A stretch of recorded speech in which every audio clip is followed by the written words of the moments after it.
Whitney Young football is on the air. We're joining you here, and Jack Wildermuth is joining us here. I jumped online. Jack is coming up now. I got nervous. So Jack Wildermuth arriving here, Gately Stadium for the opening game. Carver Military Academy Challengers taking on, as Jack puts on his headset, your defending city championship, Chicago Public League, Whitney Young Dolphins. Jack. Very new and so happy to be here. I was distracted by the beautiful new Dolphin uniforms rolling out here in 2025. It's going to be a great year. Happy hour gang. So we get a 4:15 start is the plan. Carver has been here. Dolphins are here, just starting their pregame right now. And again, start of 2025 season. Coach Dan Finger enters his 7th year. I talked to him at Media Day. I hope some of you had a chance to listen to our broadcast from last week when we had a chance to talk to head coach Dan Finger, offensive coordinator Eddie Boucher, defensive coordinator Connor O'Donnell, and the 27 seniors on this Whitney Young Dolphins team. We're saying hi to Val Warner right now. Val Warner, you're comparing Nikes. She's got a shoe contract, clearly. She does. Is she wondering where your kicks are? I have some kicks? Beautiful Whitney Young Dolphin Jordan 1s, which also work for Illinois, Peyton, the Bears. But I did not wear those. So Val's disappointed. All right. Well, that's the only thing that is going to disappoint today. So Coach Finger enters 7th season at Whitney Young. Overall record of 37-22. So that puts him north of a .620 winning percentage. And we mentioned the last time we were here at Gately Stadium was the Dolphins winning the 2024 Chicago Public League Championship with our 3rd win of the season over our good friends from Kenwood, the Kenwood Broncos. We'll talk about them a little bit more later on tonight. So this team, again, Whitney Young, first city championship in school history. Also had a first-round state win against, who is that? I think that was also Kenwood. Oh, yeah, that was Kenwood as well. We should not poke the bear on this one. Barry, I can't recall. What was our overall record last year against Kenwood? Yeah, it was 3-0. But wait, seriously, man, I'm not sure I want to get too. That's for later in the broadcast. Get to and later in the year, perhaps. Dolphins returning. So, again, a lot of top-end seniors. The Nick Dales and the Luke Yoliches and the Juan Cepedas and the Quinn Duhans have all graduated. So we got a new squad. I mean, a lot of the holdovers, but a new team looking at you, a lot of new guys in new positions. What we do return from the Chicago Public League second-team defense, we got Joseph Gray, last year's leader in tackles, and Maxwell Warner, who had a second team on defense. Of course, both of those guys we're going to see a lot on offense, both at the running back position. So Gray and Max, and we'll talk a lot more about especially Max Warner, who is committed to play football at Missouri. Missouri, the Tigers of the SEC. So big-time D1 offer that heated up for Max in the offseason. He ended up with about 16 Division I offers. So we'll see on the field tonight what he does. Also looking at that Chicago Public League list and what we had going on last year, honorable mention Marquise Woods. So Woods going to be a stalwart on both the offense and defensive lines. The Bull, MJ the Bull. He's actually moving inside on offense to the guard position. Dylan Pericini, honorable mention on the D-line. And we'll see where we're going to see Dylan tonight. We'll see if we see him on both offense and defense. And then Miles Big Play Barsma. So the Miles really came into his own last year, about midway through the season. And both at wide receiver and defensive back. So we'll see a lot of him in both of those positions as well. Von Conrad back as a starting quarterback. VK. Jack, one of your assignments tonight is to make sure that we're dialed in on jersey numbers. A change here for Whitney Young Dolphin fans. You're going to see Von Conrad. wearing number 5 tonight. So not Quinn Duhan in 5. 12 will not be Pat McHale or Bennett Newman. It'll be Graham Sheldon. So 12 moves on from the quarterback position to sort of a linebacker position, but that'll be fun to watch. So Vaughn, again, at starting quarterback, 12-1 as a starter last year, completed 94 of 172 passes for over 1,000 yards, 8 touchdowns. And Vaughn can wheel it on the ground as well. So he had 266 yards on the ground rushing, along with 3 touchdowns. So in 11 touchdowns to the credit of our good friend Vaughn Conrad, who will be under center tonight.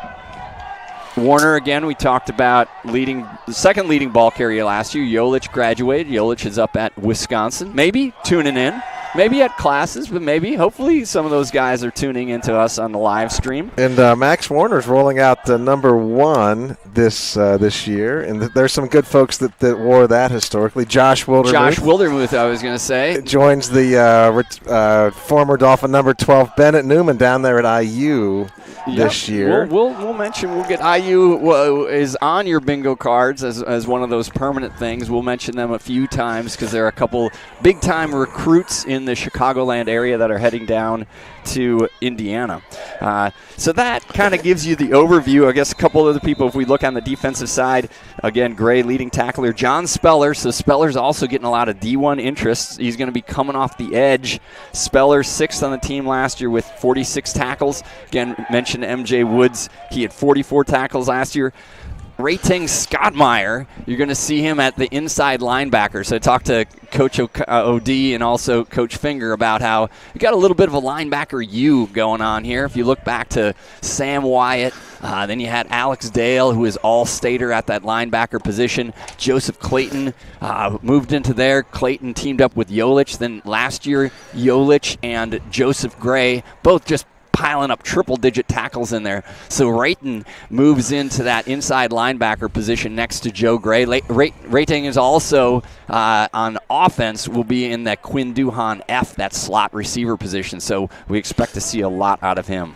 Yeah, we're excited about number 11 this year as a kind of a more of a Swiss Army knife. Yeah. So thank you again. You're dominating that job right now of getting these numbers out here. So Barzamo wearing number 2. Just saw him make a catch across the middle there. Actually, one of my worst moments, Barry, on the broadcast was last year. Maybe Tony and I both, where the Dolphins were rolling out the maybe like navy blue with the orange numbers, and it was reflecting in the sun, and Tony and I missed every player's number and name for that first game. So that was coreless. That was a little bit difficult. And so let's talk about Carver Military Academy across the way. They are going to present us a little bit of a challenge from a number standpoint as well. They've got some white on some yellow. I saw them in their practice jerseys earlier, which were white with some really nice like green numbers. This will be a little bit challenging. I have to say we don't know a ton about this team. They on their roster, they're only showing 2 seniors, but last year they finished 3rd in the white Southwest. So as we talk about Chicago Public League, you got the red division sort of at the top. That's where the Dolphins play. The white division has a bunch of teams underneath that, so they were highly competitive in their league in the white Southwest. While they finished 3rd, their 2 losses were to Kennedy, 14-12, and to Ag Sciences, 16-14. So lost against 2 teams who both went to IHSA state playoffs by a total of 4 points.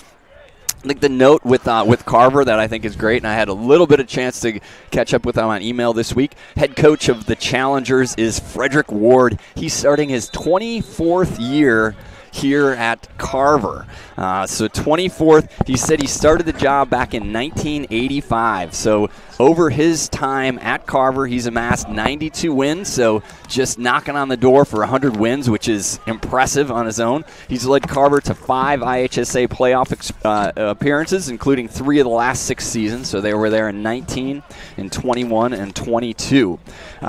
He is the longest, Coach Ward is the longest tenured CPS coach. So that's a heck of an accomplishment. We know there are a lot of good programs around. We know it's not the easiest, especially at the white and the blue division, to keep those programs together. It takes a lot, and Coach Ward has done an amazing job here at Carver in doing that. He also mentioned that he was mentored by Coach Glenn Johnson at Dunbar South Shore. So Challengers, we'll see. We'll do our best to get names and numbers as they develop during the day. I think some other things, again, what we'll be looking at. So talked about the guys that are coming back in some of those key positions.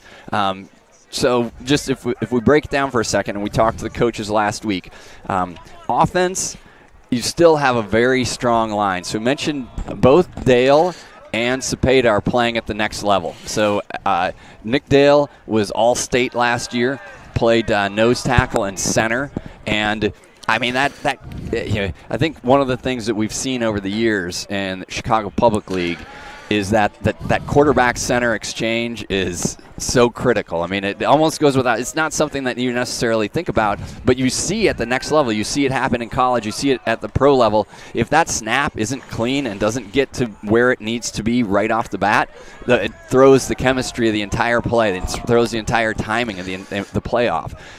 So we'll see who we have at center tonight. I know that Efren Solano has been lining up there. We're not sure if we're going to see Efren tonight, so that's one of the things that we'll keep our eyes open for. Returners on that offensive line, MJ Woods. So talked about him being an all-conference type of guy last year, also getting a bunch of looks at the college level right now.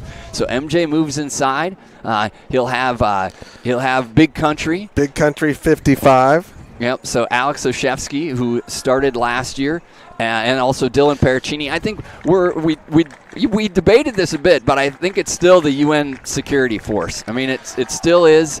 So then Logan Jones move in at the left tackle spot. So I don't know. I mean, I'm sure that President Trump would probably agree with the fact that the U.S. is maybe supporting that UN security force a bit more than everybody else. But so we lose the Serbian sledgehammer and the Mexican machete in Cepeda and Nick Dale, but we're still represented by a diverse group on that front line. I think we are, Barry. You look. I just saw Mr. Pericini and asked if Dylan had a nickname. He said no, but you're right. We are very. We got to roll back the UN security force. Yep. It's just too good of a name. So they'll take care of things up front. Again, we talked about Barsma at that wide receiver. He's going to be the number one target, we're assuming, for Von Conrad. He's got Scott Muir that we've talked about, but then also Sheldon Williams. So Williams is one of those guys, Jack, you were mentioning the tough-to-see numbers last year. Sheldon Williams had a touchdown in the first game last year, 45-yard hookup from Josiah Purnell. Josiah on the team again this year for his senior year. Josiah switching out of that backup QB spot. We might see him a little bit at running back. Might see him on the defensive side at that outside linebacker, that jack position. But anyway, a good representation there, and a bunch of young guys too that hopefully we'll have a chance to see tonight. Have a chance to have some guys mixed in on that wide receiver side, and then Iokunle Espinoza Allen, who I called all last year Iokunle Allen Espinoza. So let's see how many times I can get that correct this year. But Io may be the easiest thing to say, right? Maybe did we end up with a nickname on it? We 33 did. Baller. 33 Baller. That's 33 correct. Baller. And, Io 33 Baller. I think he's dealing with a little dinged something. So it doesn't look like he's dressed today. So, but yeah, really had a great conversation with 33 Baller during media day. Yep. So Io tight end, and also going to see some outside linebacker time. Maybe the one thing that we didn't have a ton of time to talk to Coach Finger about, but also something that we need to mention. I mean, so back to what Nick Dale provided on the offensive side of the continuity as the center. Ben Barrett, our 4.5-star, 5.5-star, 12.5-star long snapper, graduated. He's down at Elon in North Carolina. Ben, one thing that, and I didn't actually ask the Barrett family, but I think it's fine for me to disclose. Ben played the entire year last year with a torn labrum, and kind of keeping that quiet from the recruiting standpoint. But he's down at Elon. He's from what I hear, he's working as a manager on their football team and could potentially try out for the team last year as a long snapper. That segue was to, hey, there's going to be a new long snapper on this team. We'll see who it ends up being today. I know that Tim Edwards has been working there. I know Ben Miller has been working there a bit. But that's so important, right? So it's you got that snap that Ben always delivered on time, on the money, with velocity, which then Von Conrad was always able to put down. And then the third doctor, our doctors last year, Dr. Barrett to Dr. Conrad to Dr. Solomon Bradley. So Solomon Bradley has also graduated. Solomon's over at UIC in their honors program. But the specialists always come in big. You know, it's something that you know we really got spoiled by last year, knowing that you could always kick an extra point. You could kick an extra point even if it was Amundsen in overtime and Maxwell Warner gets a 15-yard penalty for spiking the ball, which is still a little dubious. But then you got to kick a 30-yard extra point, and Solomon nailed it like it was nothing, like it was a walk in the park. One of the plays of the year. Yep. So kicking, I believe we'll have Sean Miller lining up at both kicker and at punter. That also is a bit of an open competition, so we'll make sure that we get those numbers correct today. And I think Vaughn is still likely as our holder. Defense side, I think big strength of this team. You know, so last year, and I think I keep getting the number wrong, but I think it was 5 shutouts last year for Coach OD's squad. If you just think about and that was a nice kick by Sean Miller right there. If you just think about the Chicago Public League red division, defense only gave up 9.2 points. So strength of that team all over the place, obviously, but that D-line. So Marcus Woods, Dylan Paracchini, and then John Speller. So Speller's really, he was a basketball player his first couple years at Whitney Young, but has the measurables, which is why he's definitely getting looked at the next level. But you see the impact that he made in a few of the games last year, and looking for that to continue.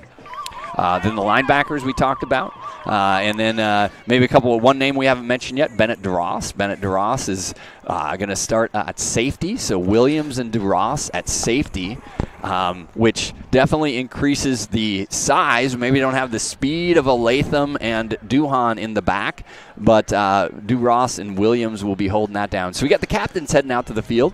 Also, news that we can give you. So Maxwell Warner wearing number 1 as a captain. Marcus Woods in his familiar number 52. Von Conrad in his not familiar number 5 out there. VK wearing 5, VK 5. And then the football player. Daniel, I just there's so many Grays. Joseph Gray, sorry about that, everybody. So Joe Gray, number 21, also captain. So Gray, Conrad, Woods, Warner, your captains, and look at me watching and waiting for the coin flip. We're gonna. I can think you distract me and see if I can miss it? I think you were 1 for 14 last year, Barry. But keep going. I'll try to keep you posted. Yeah. So there's and again, Carver. I think we saw 25 on their roster, so 25 players. Couple seniors. It always tough in these early seasons games. I don't know. It was supposed to be a high of like 69 today. Whew. We are staring into the sun on this side of the field, so it's just a touch under 97 degrees right now at Gately Stadium for us. Right here in the aluminum bleachers on top of concrete. It's a little hot. We could tailgate out here. You know that? We could just we could definitely fire up fire up some burgers on these aluminum bleachers. I think that's kind of like, isn't that a trend? Isn't that like the? I saw this guy at the American Family Field or whatever it is now. Used to be Miller Park. Used to be County Stadium, and he rolled out one of those. What are they? Blackstone? Is that what it's called? It's right. like the sure. big griddle Yeah. grill, and he was rolling it for the entire tailgate. So we could probably do the same right here at Gately Stadium. I did get distracted, but it seems like the officials are still out there giving the rundown. They read the entire IHSA rule book. Coach Ward out there with his 3 captains. Looks like they're still talking. They're really there's a pat. Looks like we deferred. Yeah. So Dolphins won the toss. They're going to defer. Coach Ward and the Challengers looks like they should take the ball. That's the way the math would work out on that. But we all know I'm not a big math guy. Getting my roster squared away here. No, we have for those Dolphin supporters out there listening, we have T-shirt sales going on. We purchased about 150 new 2025 T-shirts, which Kelly Wildermuth is out here hawking in the sun. And we have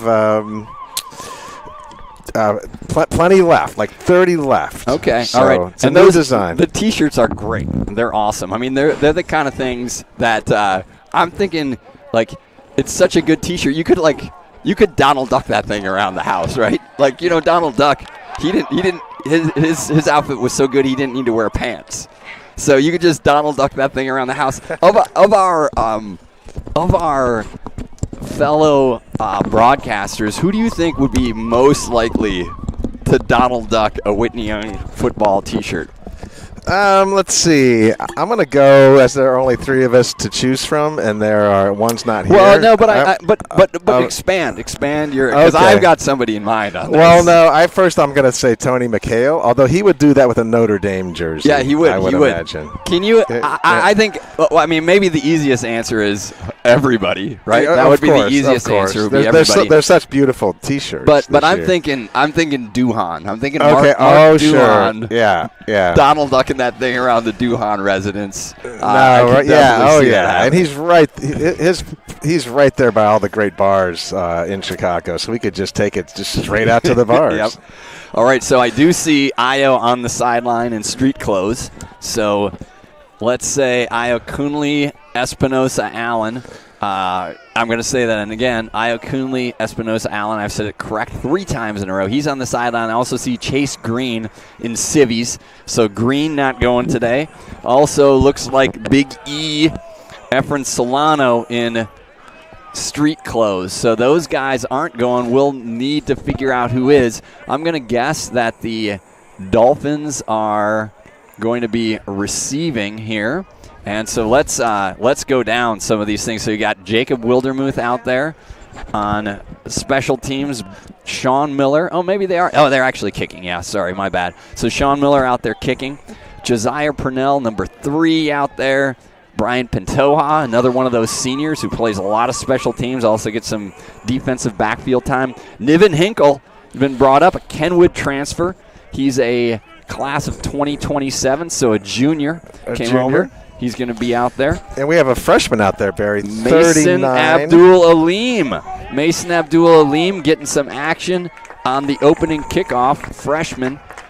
And Logan Lopez as well. Nice.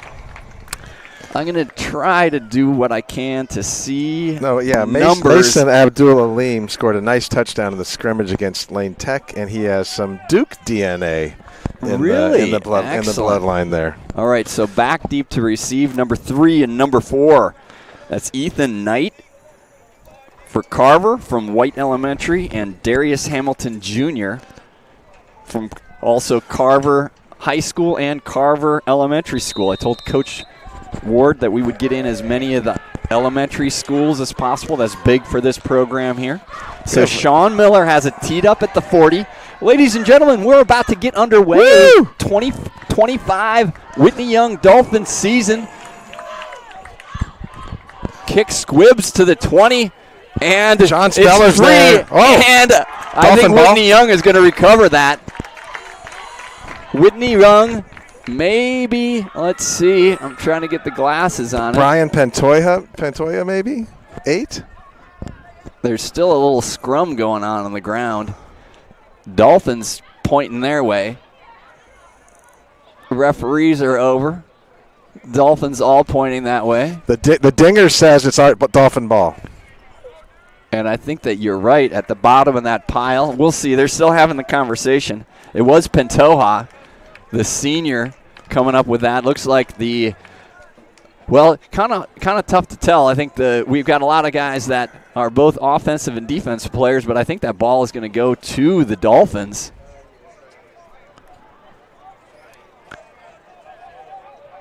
Or not.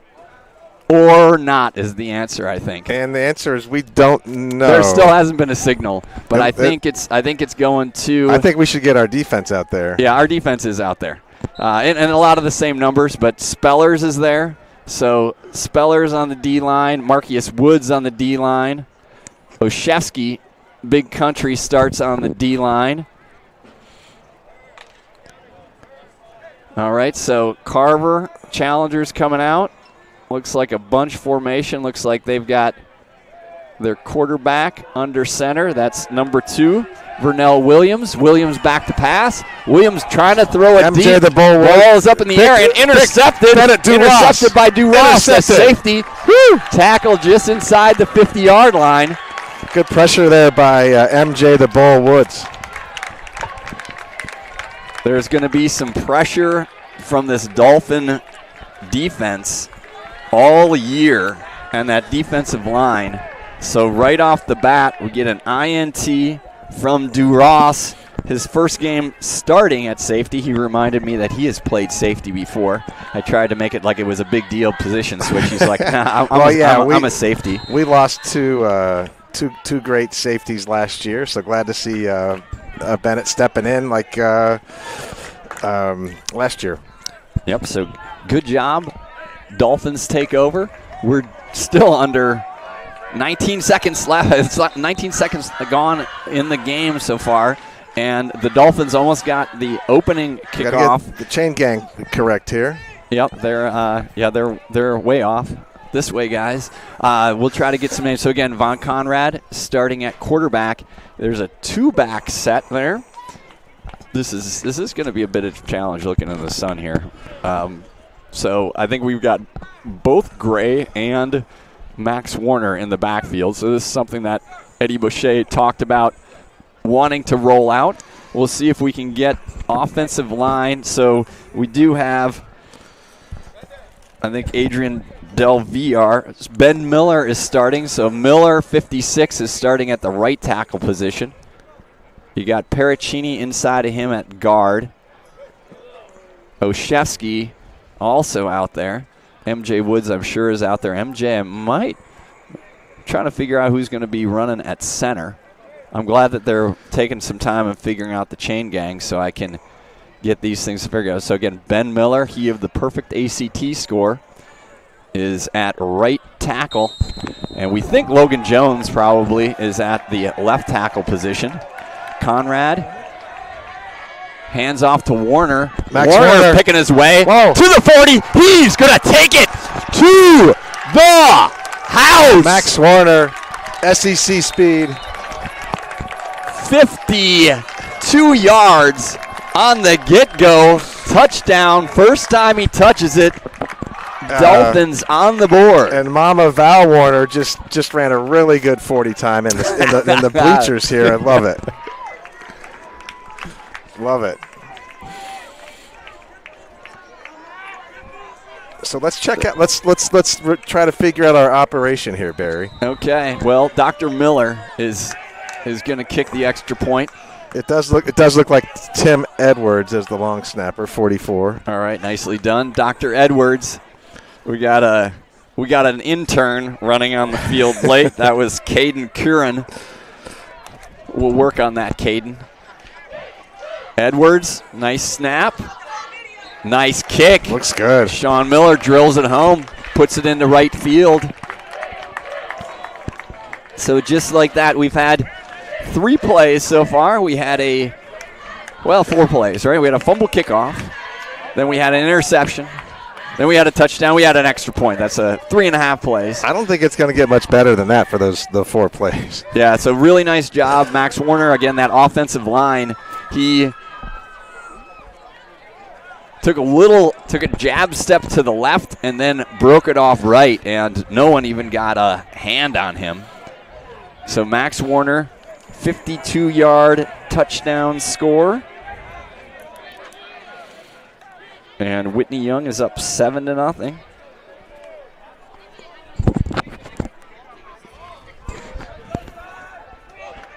Great start to the year. So my primary job is for the nicknames. So on the kickoff team, we have number 4, Jacob Wildermuth, who refuses to have one. Number 3, Josiah Purnell, who's going with the truth. The truth, which is awesome. We're going to need something maybe for Mason Abdul Alim, getting his first Dolphin action here. Number 39.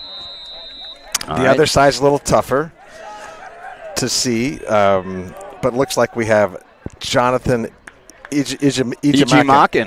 Jonathan Ijimakin. All right, here's the kick away from Miller. It's heading to number 3. That's Ethan Knight. Ethan Knight. Jacob. Jacob down there. Made a good outside run, and then I think cleaned up by Rayton Scottmere.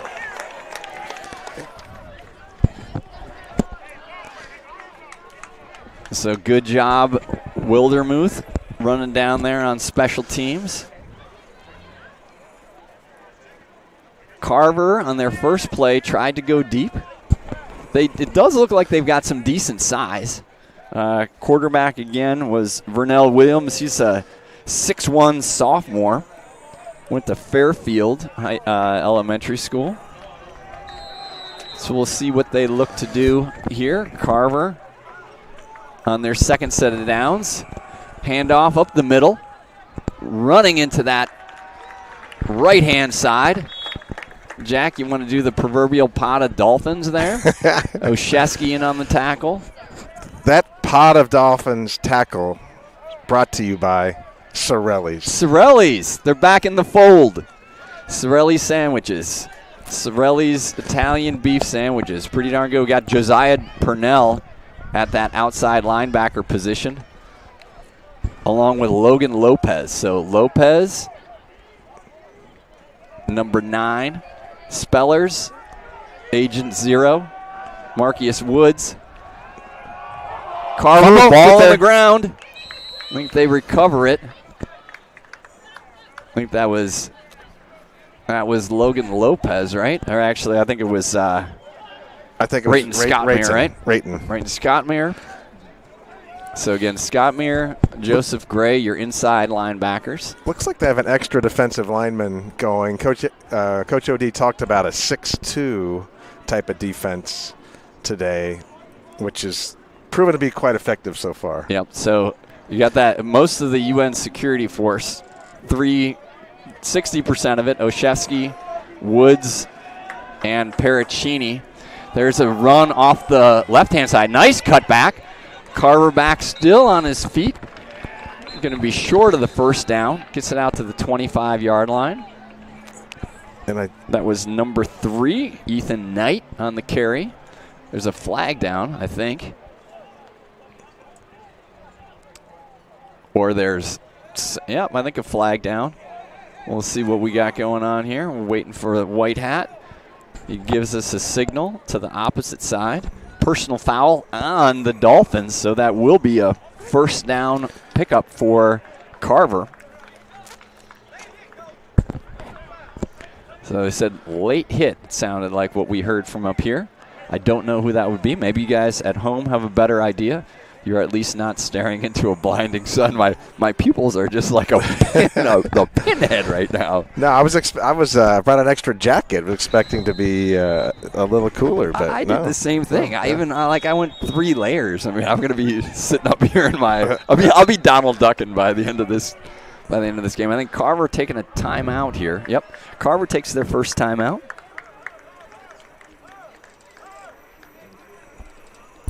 So off and running. 9:37 left here in the first quarter. If you are arriving home after the start of this game and Want a quick recap? Quick recap is Maxwell Warner went to the house. First time he touched the ball, 52 yards, touchdown run. And then Sean Miller completed the operation with the extra point. So Dolphins up 7-0. Maybe we'll talk a little bit more about the upcoming schedule. So next week we are on the road again. There was a song. First two, yeah. I bet Willie Nelson would on the road again. Appreciate the Dolphins' first two games on the road to the South Side. Yep. So we're at Perspectives next week. That's a morning game, right? 11 a.m. game. 11 a.m. Kick for those not coming to the game. Time for get your Bloody Mary mix rolling before the kick. Absolutely. And then after that, we have Westinghouse. And has that been confirmed also as an early kick? Seems like that, is that still up in the air? We don't know if it's a 4 or a 7. All right. On Westinghouse. Homecoming. Oh, Joseph Gray almost with the interception. Big time pressure again. Olszewski, Big Country, and the Bull. The Bull and the Big Country meet in the backfield.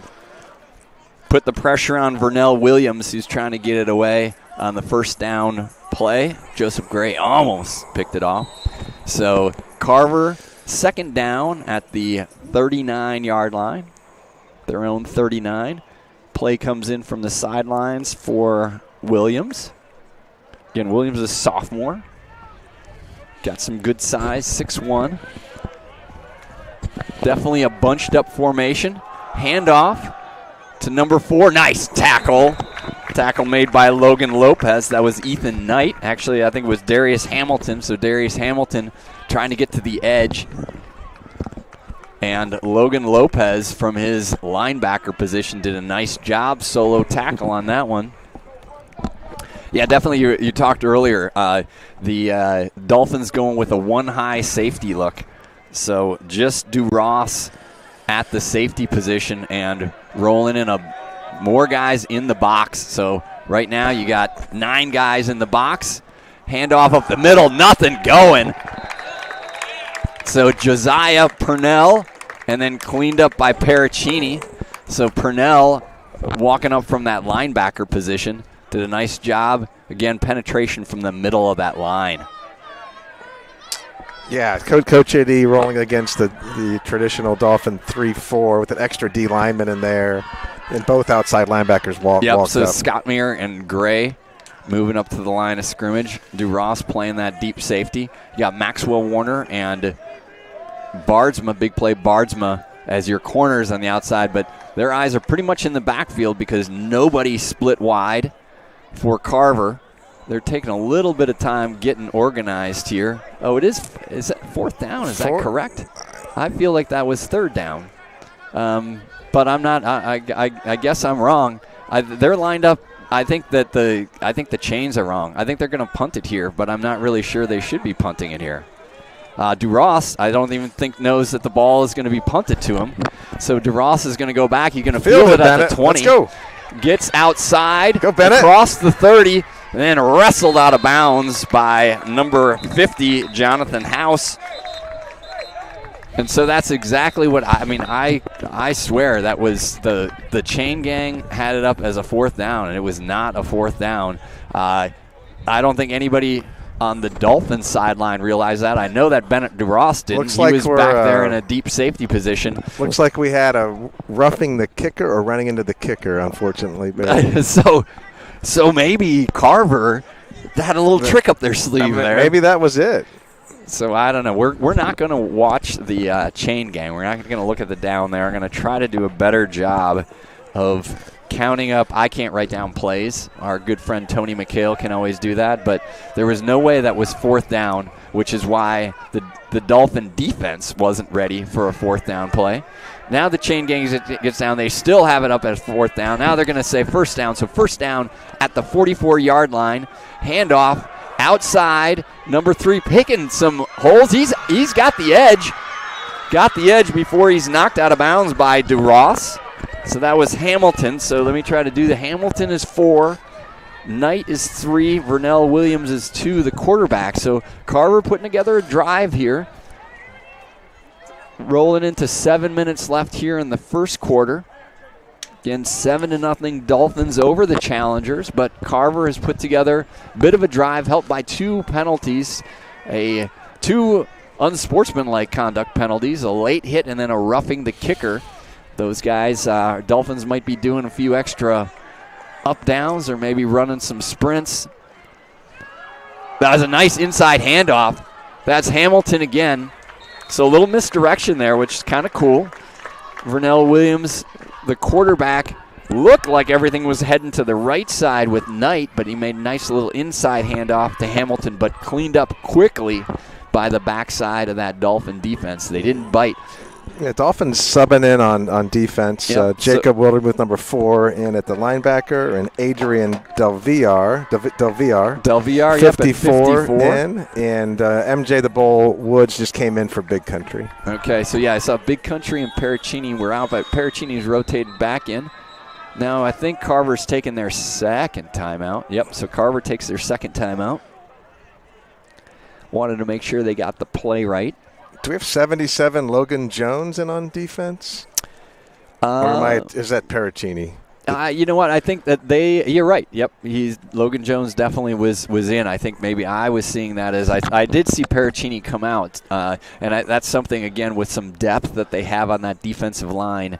You're going to see Jones in there a lot. You're going to see Oshevsky along with what we think is sort of like that first line, if we're talking like hockey terms. That's Spellers, Marcius Woods, and Paracchini. But a lot of the rest of that UN security force is going to see some time on the defensive side of the ball as well. So again, first play of the game was an interception by Bennett Duras, playing in the free safety position. So again, Dolphins rolling out with a one high look as Carver runs a bunch formation with 3 guys in the backfield. Quarterback is Vernell Williams, sophomore. You got a full house backfield behind him. Ethan Knight, number 3. Darius Hamilton, number 4. And Corey Taylor, number 12. Back to pass. Good coverage by Barsma. He's going to get a flag on it, though. And it's one of those tough plays because he was fighting to try to get position on it, but I think they will typically call that on the defense. It was a bit of hand fighting and a battle. The ball was hanging up in the air, so both guys were trying to position themselves for it, and Barsma, I think, is going to get called for the defensive pass interference call here.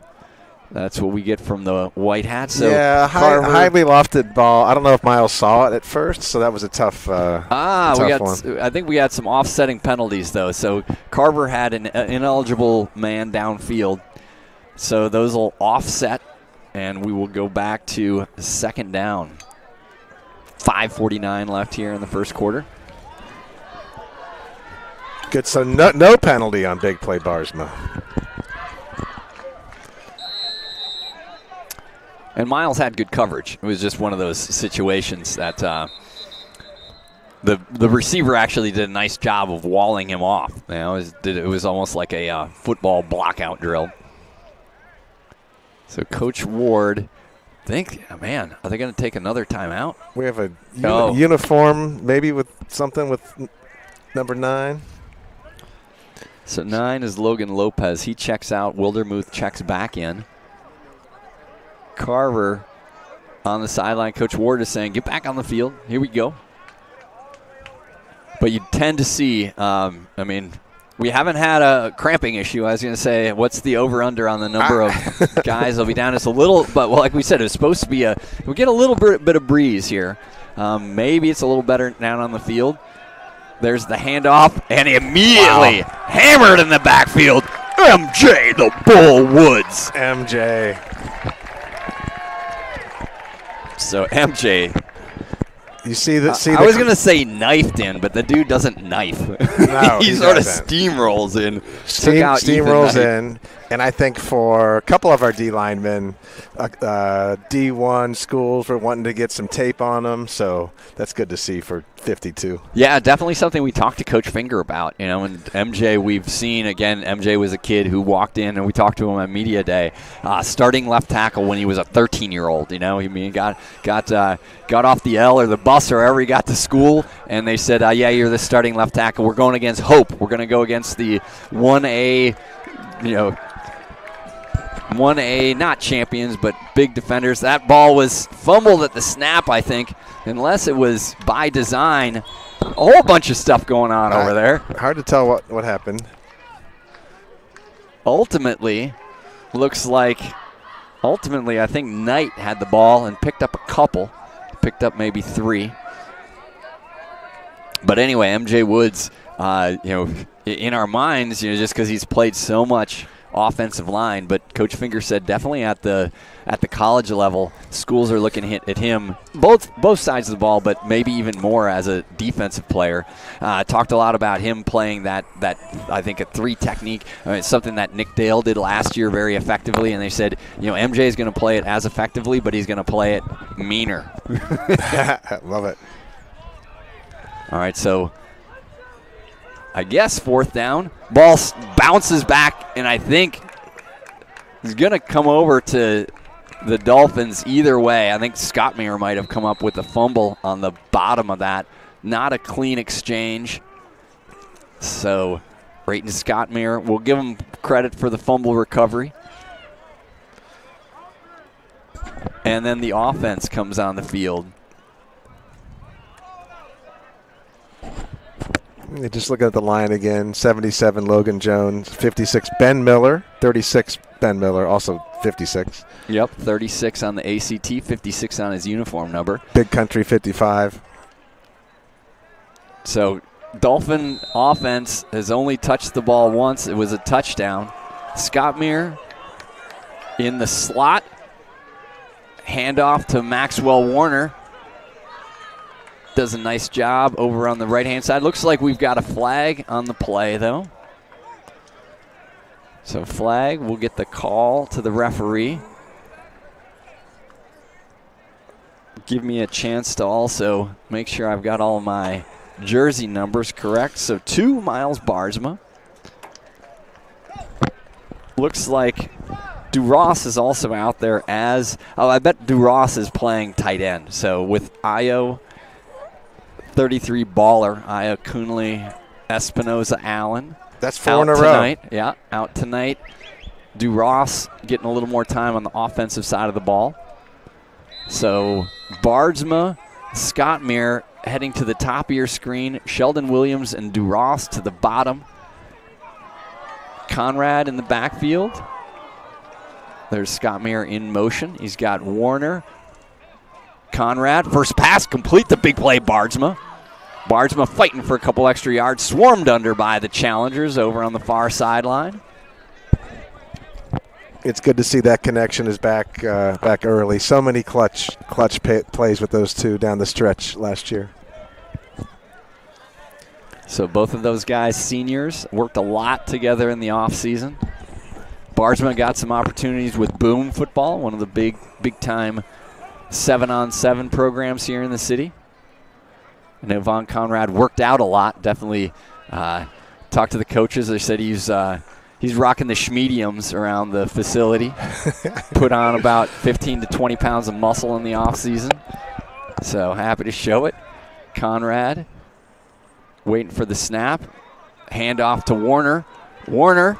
Go Max. Keeping his feet. Still on his feet. Across the midfield to the 45. Tackle out there by number 15, who I do not have on my roster. Maybe Dayton Thompson, who normally wears number 14. I think I have the away numbers, and they're in their home jerseys. We'll try to do our best for all the Carver fans that might be watching. Dolphins going a little tempo here. So on the ball, in Carver territory. Conrad at quarterback. DuRoss in motion, but then settles down on the left-hand side. He's got Conrad with Warner next to him. Conrad, handoff to Warner. Warner looking. Good job by the Challenger defense making that tackle there. Number 52, Malik Jackson. Junior, went to Jesse Owens High School or elementary school. So maybe if we do that, let's see. We've got 7 out there. Alejandro Padilla on the D line. Looks like Knight is also out there. Knight has been a running back. Looks like he's probably playing a linebacker position. So Carver, 4 down linemen, 2 linebackers, nickel defensive backfield, 5 defensive backs. Second down and long. Scott Meir. Inside handoff. Warner again working his way, keeping his feet, getting to the outside, all the way across the 30-yard line to about the 25-yard line, where he was tackled out of bounds by number 8, Kevin Everett. Late hits both ways, maybe. He threw him into the fence, so that's okay. I actually didn't watch the end of the play very well. I mean, it looked like he was. I don't think it was intentional, right? I think there looked like there's some good sportsmanship at the end of the play of each guy checking in on each other. So Dolphins driving here, 25-yard line. Joseph Gray now in the game at running back. Von Conrad looking. He's got Scott Meir. Scott Meir trying to get away. Catch, Ray-Ting for about 4 yards on that first down. Yeah, I try to have just not that much bias compared to some previous announcers, maybe Duhan. I try to be more kind of centered/Dolphins. You center right, Jack? Center, or you center right. Center I'm right? more center, I think. I think you're more right. I think, well, in Chicago, you can never say that. I might be center right. Back in Ohio, though, well, that's road true. Trip tonight. Oh, yeah. Well, we'll get to some of that stuff. So great. We're going to try to get things going here for Jack, who's heading to Columbus. Hand off to Gray. Gray working his way up the middle, still on his feet. Across for a first down. Good job by Joseph Gray, football player. Both Joe Gray and Maxwell Warner are going to mention this for their benefit and for their family's benefit, and that is that they were both all-state academic guys as well. So that was the end of the first quarter. Dolphins ahead, 7-0. Got the Maxwell Warner touchdown run to start the game. Then Carver put together a nice drive, helped by a few Dolphin penalties, but got pretty deep in Dolphin territory before the Dolphins were able to stop them on downs, helped by a big-time tackle in the backfield by Marquise Woods. Also mentioned that Bennett DuRoss had an interception on the first play of the game.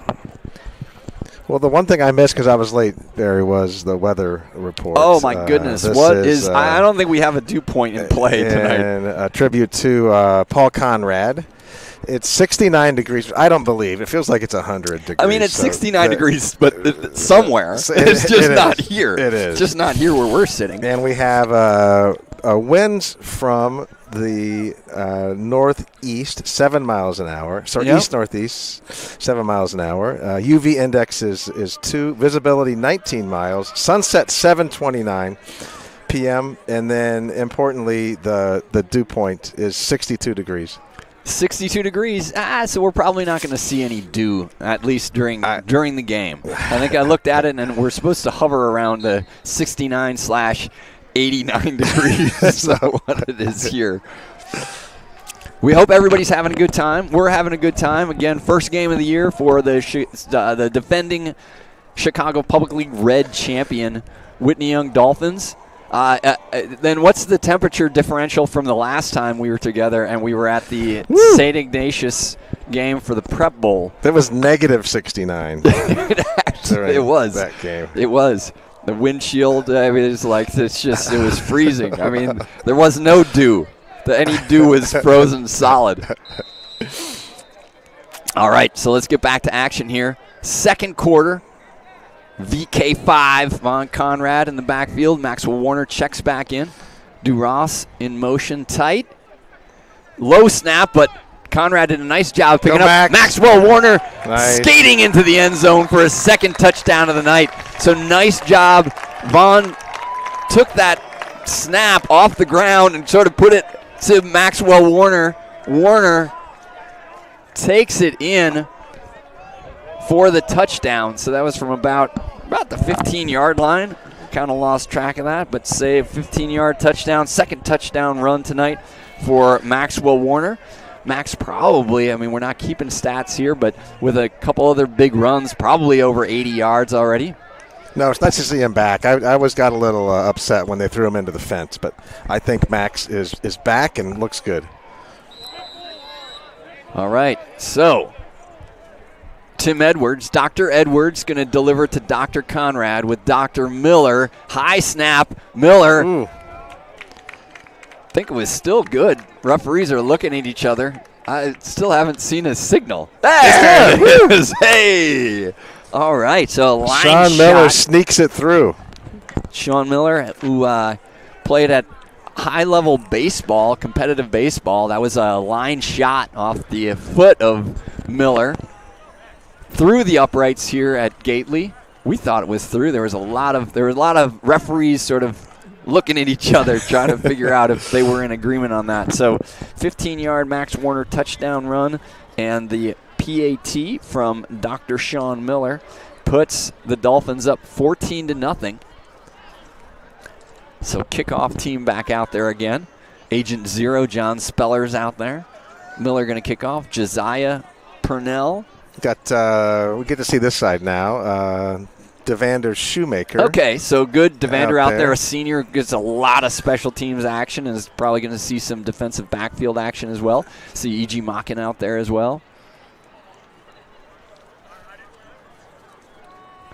Pantoja, who almost came away with, I think, the fumble on the opening kickoff. Logan Lopez out there as well. Looks like we got the Dinger over here. Dinger out there. Mason Abdul Alim. Lee Dingfield. Alim wearing the green gloves. That's helpful for us. So Miller with the kick away. Going to be fielded at the 20-yard line by number 15. Get there, Jacob. Woo. Spellers and Wildermuth. Shot out of a cannon for the tackle. So that was 15, who I don't have, so I'm saying it was Dayton Thompson, who's listed as a junior from Libby Elementary. He fielded that on the run, but Wildermuth down there in a hurry, so probably, man, he only got 2 yards on that return. So took the line drive kick, sort of worked his way to the left, and Wildermuth said, not today. Yeah, Coach Finger's special teams are always historically an edge early in the season, and glad to see that's holding. Up the middle. Nothing doing. D-line. Taking care of business. I think last year we were All-American attack force. Yeah, I think you're right. So that was Oshevsky, Big Country, on the tackle, along with Adrian Del Villar. And I understand we might have some people listening in from Poland on these broadcasts, Barry. Yeah, we've got the Oshevsky family over in Poland. Hopefully they're on. It might be a little bit, early start. They should be. I think they'll be fine. It's midnight. Yep. So Logan Jones, Oshevsky, Del Villar, Logan Lopez, Wildermuth, Josiah Purnell, all those guys with their fins pinned back here. Carver, bunch formation, handoff to Hamilton. He's trying to get to the outside. Right in Scottmere. They're in a hurry. Read that the whole way. Nice play. That was Hamilton on the carry. He's down on the sideline. What do you think the Olszewskis are consuming over there? Is it Malort in Poland, or is that just a Chicago thing? I just think Malort. No one should be consuming Malort. There are good Polish vodkas, I understand. There are. Yeah. There are Polish vodka all day versus Malort. I don't know. What about, you didn't grow up here. Are you do you partake? I partake in Malort. When someone says Malort, you kind of have to do it. Oh. Happy hour. 14-0. Dolphins up. Handoff to Hamilton, trying to get to the outside. He's still on his feet. Still on his feet. I think Scottmere eventually corralled him over there. So Hamilton Yeah, I didn't see what Wildermuth in the backfield a little early, and didn't complete the tackle. Guy scampered right out of there. Yep. Well, Darius Hamilton Jr. listed at 5'4", 145 pounds. Whew, fast. So this will bring up a 4th down. Punt formation. So looks like number 7, Alejandro Padilla, is back in punt formation. Duras is back deep for the Dolphins. We'll see if their operation, they're going to snap it from about the 18-yard line. So good job by illegal motion by the gunner on the Carver side. I think Coach FD was prepared for this. He mentioned this week that they were going to go just normal defense. Okay, so the defense stays out there. So maybe where I was thinking everything was off, maybe that actually was 4th down. I'm with you. I don't think it was. I mean, maybe Bennett Duras, he's sort of he's one of those guys that kind of like his pulse doesn't flutter around a lot. So we're just reading the keys right now. Duras is just hanging out back there. He's just cold. That's what the kids say. Yeah. Cold. Cold. Compliment. Duras waiting at the Carver 35-yard line. Good snap. High punt. Duras is going to go back to field it. Get there. He's going to pick it up in Dolphin territory. A nice job by Hamilton. So Hamilton did a really good job of getting down there. Duras had a run back, so that was a really nice punt from Padilla. Not much wind. If anything, it's that 7-mile-an-hour wind was into Padilla's face, and he hammered a punt. And Hamilton did a nice job on coverage down there. Solo tackle taking down Bennett Duras. Coach Finger having a conversation with him. A positive reinforcement, saying he's telling him right now how you have to get back there. I mean, he was drifting. So the same thing as like in baseball, you can't drift on those things. You got to get back there, turn your head, and then turn upfield if you can. Dolphins take over 1st down at the 37-yard line. Scott Meir in motion. Conrad, handoff to Joseph Gray, hitting the backfield, but keeps his feet, still on his feet, out to the 40-yard line. So pickup of 3. So good job by that left-hand side of the Carver defense to do that. Jack, I think standing up is not a bad idea right now. Yeah, we've got to stretch it out a little bit. Joseph Gray, football player, was caught in the backfield. He took the loss of 1 and turned it into a 2-yard gain. Conrad gets the play from Eddie Boucher. Eddie in what? I think his third year as offensive coordinator.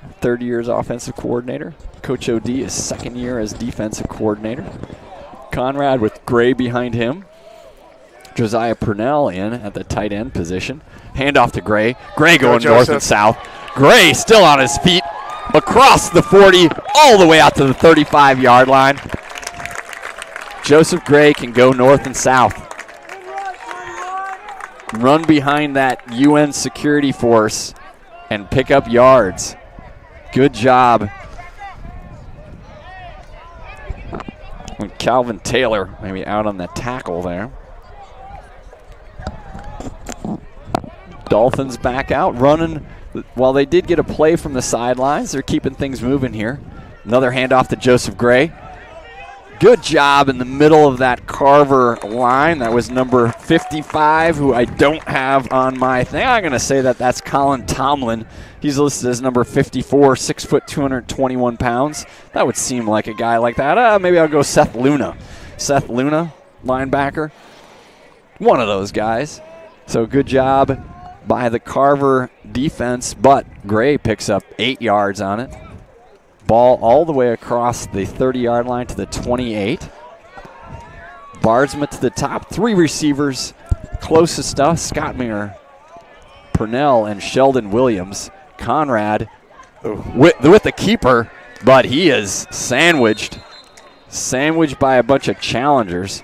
That was 54. That looked more like a Colin Tomlin at 6 foot, 221 pounds.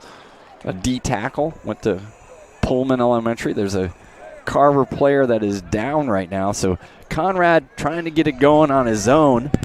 Something that, again, he had 3 rushing touchdowns and 266 yards rushing last year, so he's able to do it through the air and on the ground. Yeah, that was a weird play. I don't know if the offensive line was fully blocking. A screen was set up, but that was a weird play. We're going to put it down as a weird play. Weird play on second down, bringing up 3rd and about 2. I think it's I'm calling big play Barsma. You call him big? I got a feeling that something's happening. Snap rolls back. Joseph Gray picks it up. Keeps his feet, but going to lose some yards. Tackle made by Padilla.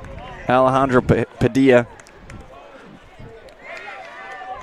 Good penetration. So low snap. Again, we got some changes on the offensive line. Big E, Efren Solano, is out today. We're expecting to see him at center most of the season. So earlier said that Logan Jones, left tackle, looks like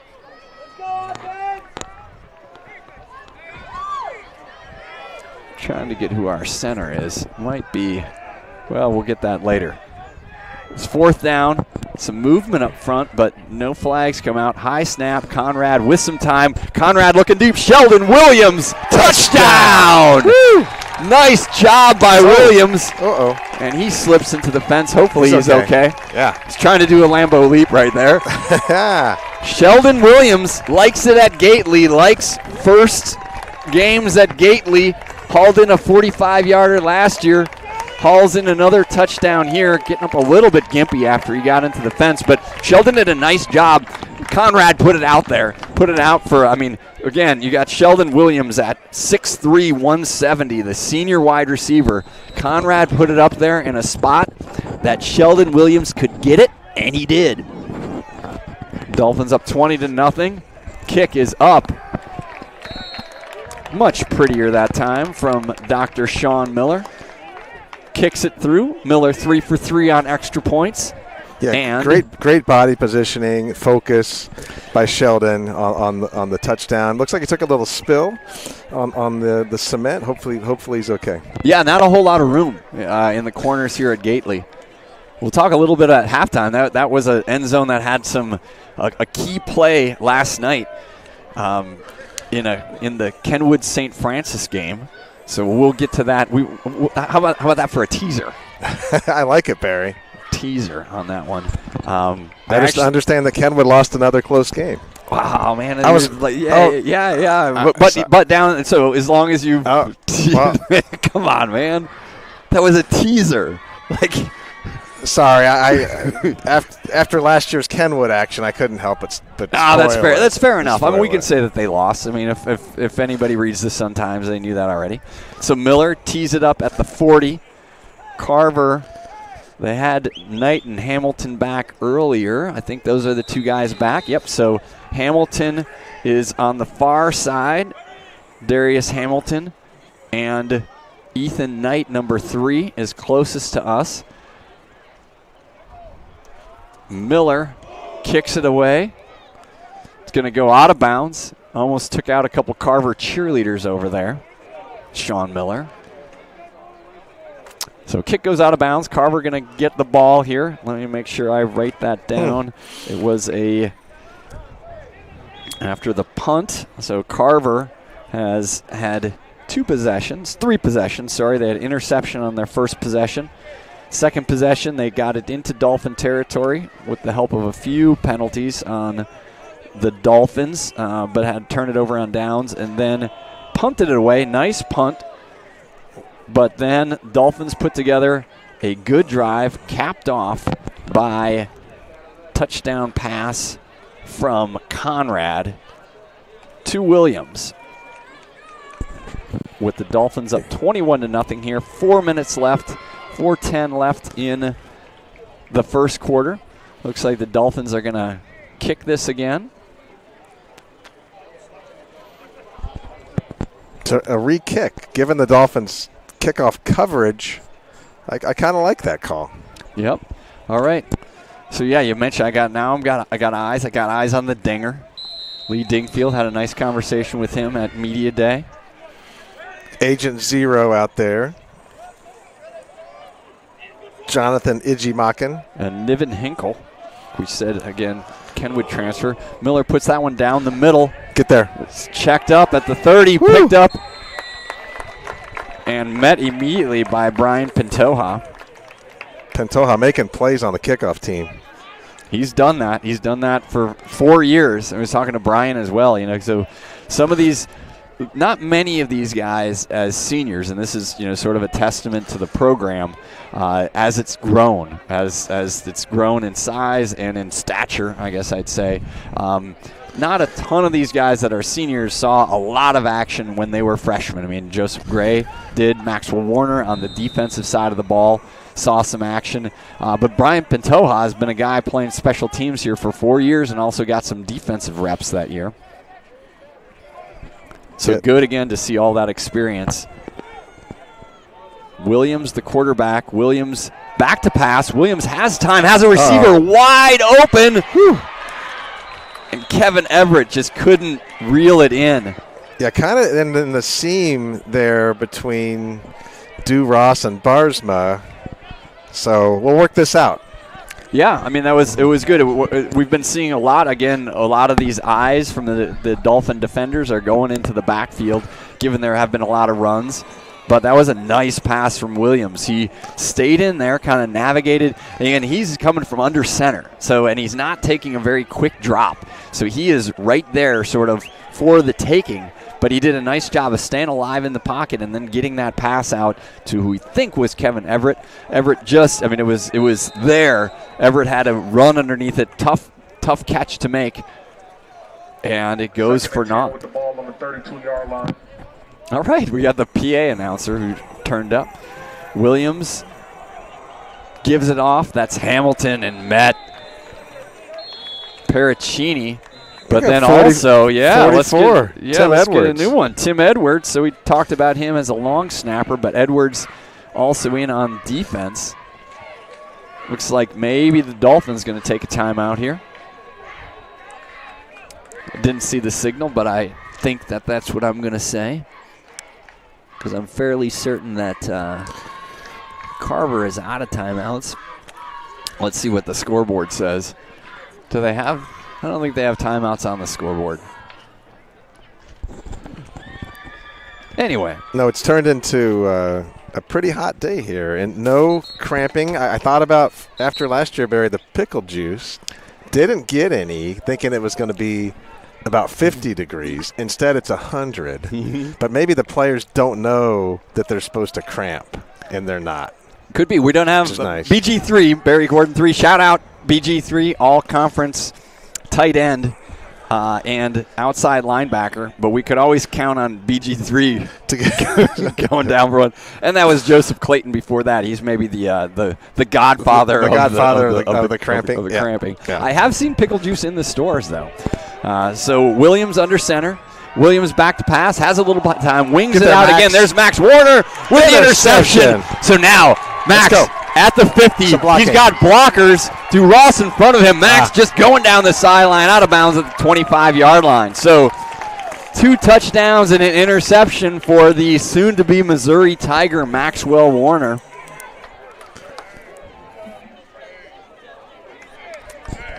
Nice play. Kept his eyes on the ball. Great body position. Nice return. So second interception of the day. Bennett Duras with one, and now Maxwell Warner with the INT.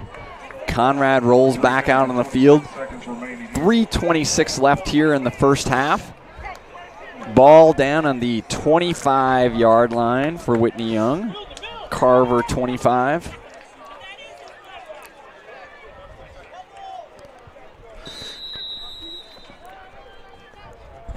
Logan Jones holding down that left tackle. Ben Miller on the right tackle. MJ at center now.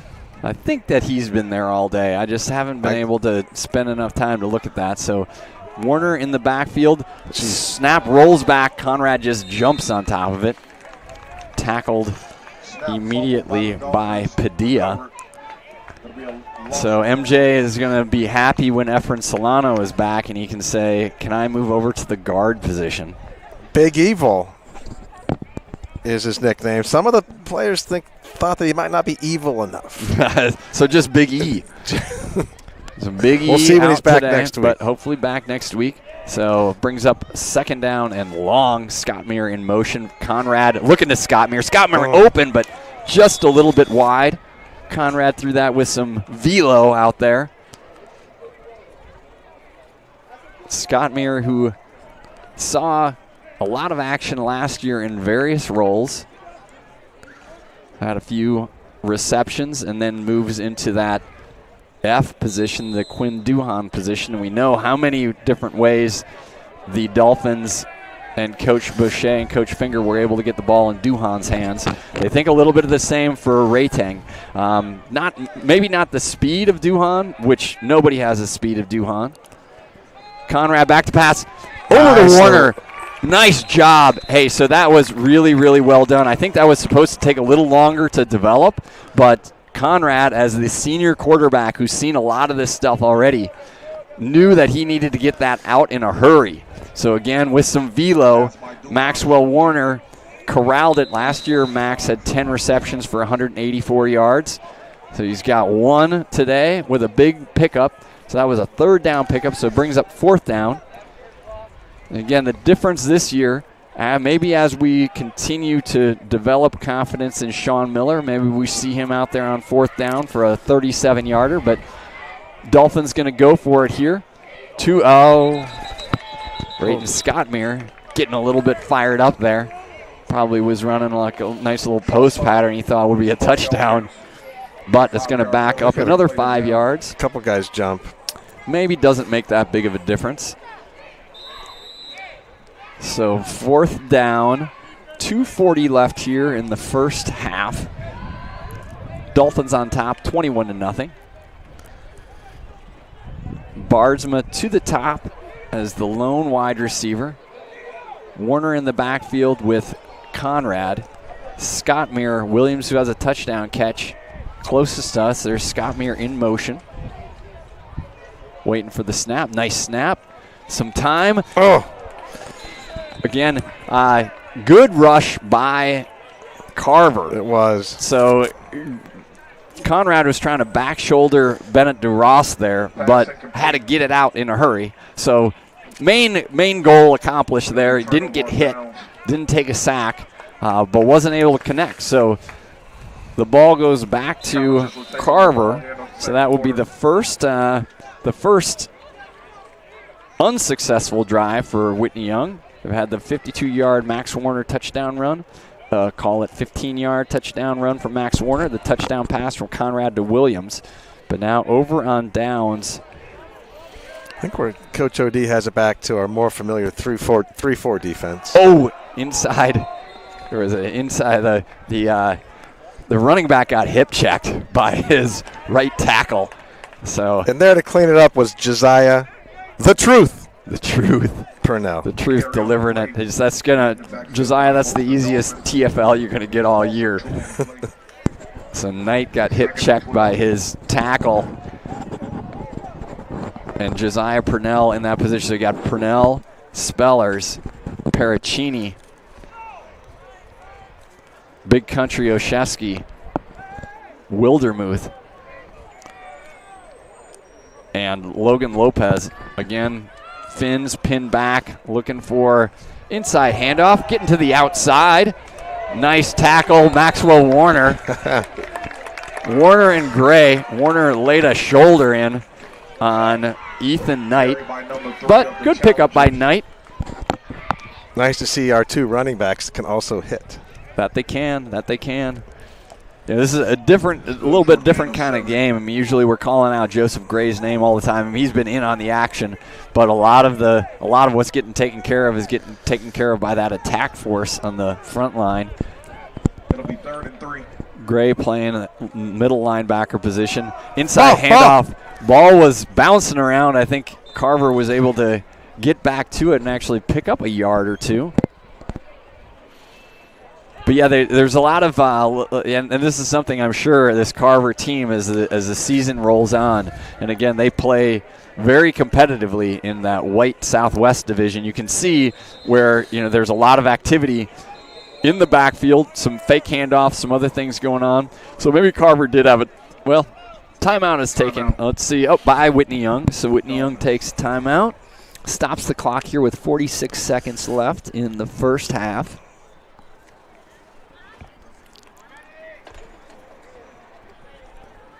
So good start to the season for the defending Chicago Public League champions. As Tony McHale calls them, the holders of the trophy. I don't know. He knows premiership better than I do. They're the champs, though, city champs. Yeah, Coach Finger was talking about that, and we were, doing the live stream from the Whitney Young gym, and talking about all the banners that are there from the School of Champions, and so there's a lot of success across a lot of different programs. Some of those programs already in action. The Golfin' Dolphins in action, the girls golf team, 4-time defending city champions. Also don't our swimming Dolphins have a cool name as well? They are in the pool, women's swimming. They are also, I believe, defending a city championship. All right, so Padilla on to punt. Did a nice job. Bennett DeRoss going to give him a few more steps. So DeRoss lined up at the 30. Padilla, it was blocked right at the line. I'm not sure you should be trying to go after that. Okay. Eventually, Barsma kicks it out of bounds, but I think that's something that you just stay away from. It was blocked. I was going to say, Padilla does not take a deep drop. Kind of like what they do on offense. They stay pretty close to the line of scrimmage. Looks like there's a flag down on the play. But, yeah, if you're a Dolphin, just get away from that thing. There's a call for that, right? That's like fire or something like that. I think fire is when there's a bat. Oh, the referee picks up the flag. So Dolphins going to take over here. 35 seconds left in the second quarter. Again, Ben Miller at tackle. Logan Jones at tackle. Paracchini, MJ Woods, Big Country on the inside of that line. Alex Oshevsky. So those guys going. We'll see if Coach Finger wants to try to get something going here in the air. Conrad's got a touchdown to Williams. He's got Maxwell Warner next to him. Ball going to be snapped. Conrad rolling out a little bit high to Bennett DeRoss. So again, DeRoss in the lineup. We're expecting to see a lot of Iakunle Espinosa Allen at the tight end position, but he's a little dinged up, so out today. DeRoss and Conrad have been close on a couple, but haven't been able to hook up. Yeah, good play design, just missed a couple. So clock stops here. 30 seconds left. Ball just in Carver territory at the 49-yard line. Sheldon Williams and DeRoss closest to us, the receivers. Bardsma. Scottmere now in motion. Conrad again going to roll right. Going to get to Scottmere this time. Scottmere, get up to the first down. Nice little spin and out of at the bounds. end. Wow, great play. He was met there. Corey Taylor did a nice job coming up and meeting Rayton, but he was able to spin off and get the first down. It'll be 1st and 10 for the Dolphins. So first down, 21 seconds left here in the first half. We can't hear what you guys are saying. We got the Gray family. Pressure. Conrad just through the hands of number 15, Dayton Thompson. Going to call it Dayton Thompson. Pass by Duhan is batted down for incomplete. They've got last year's roster. They're calling. He just said Duhan on the pass. Duhan did have some passes last year. Quite a few. Yeah, but, hey, Von Conrad, serves you right for changing your number. So yes. It was a 7-year tradition? Maybe even longer. But that's okay. VK 5. We'll stick with you. Scottmere in motion. Warner to Conrad's right. Conrad back to pass. Conrad gets it out to Bardsma. They're going to call it complete. He was juggling a little bit on the sidelines, but first down reception. Conrad to big play Barsma. Moves the chains. 2.6 seconds left. Oh, he called it to 4, I think, Aaron Champion. This is good nostalgia, even though the numbers, even though the names are wrong. Wow, that's going 2 years back. So, Oh, that's only going a year back. That's a year. Right. Yeah. I was getting excited there. So Dolphins take their final timeout. I wonder if, Sheldon Williams was able to corral a jump ball down in the left-hand corner of the end zone 2 possessions ago. Might be looking at him again here. I'm looking for Agent Zero. This is maybe not in a Carver game that you're going to roll out Agent Zero, but maybe sometime during the year, 6'5", 250-pound John Spellers is not a bad guy to put out there, and given his a basketball background, not a bad guy to throw out there in a jump ball situation. I love the idea of Zero the hero, jump ball in the end zone.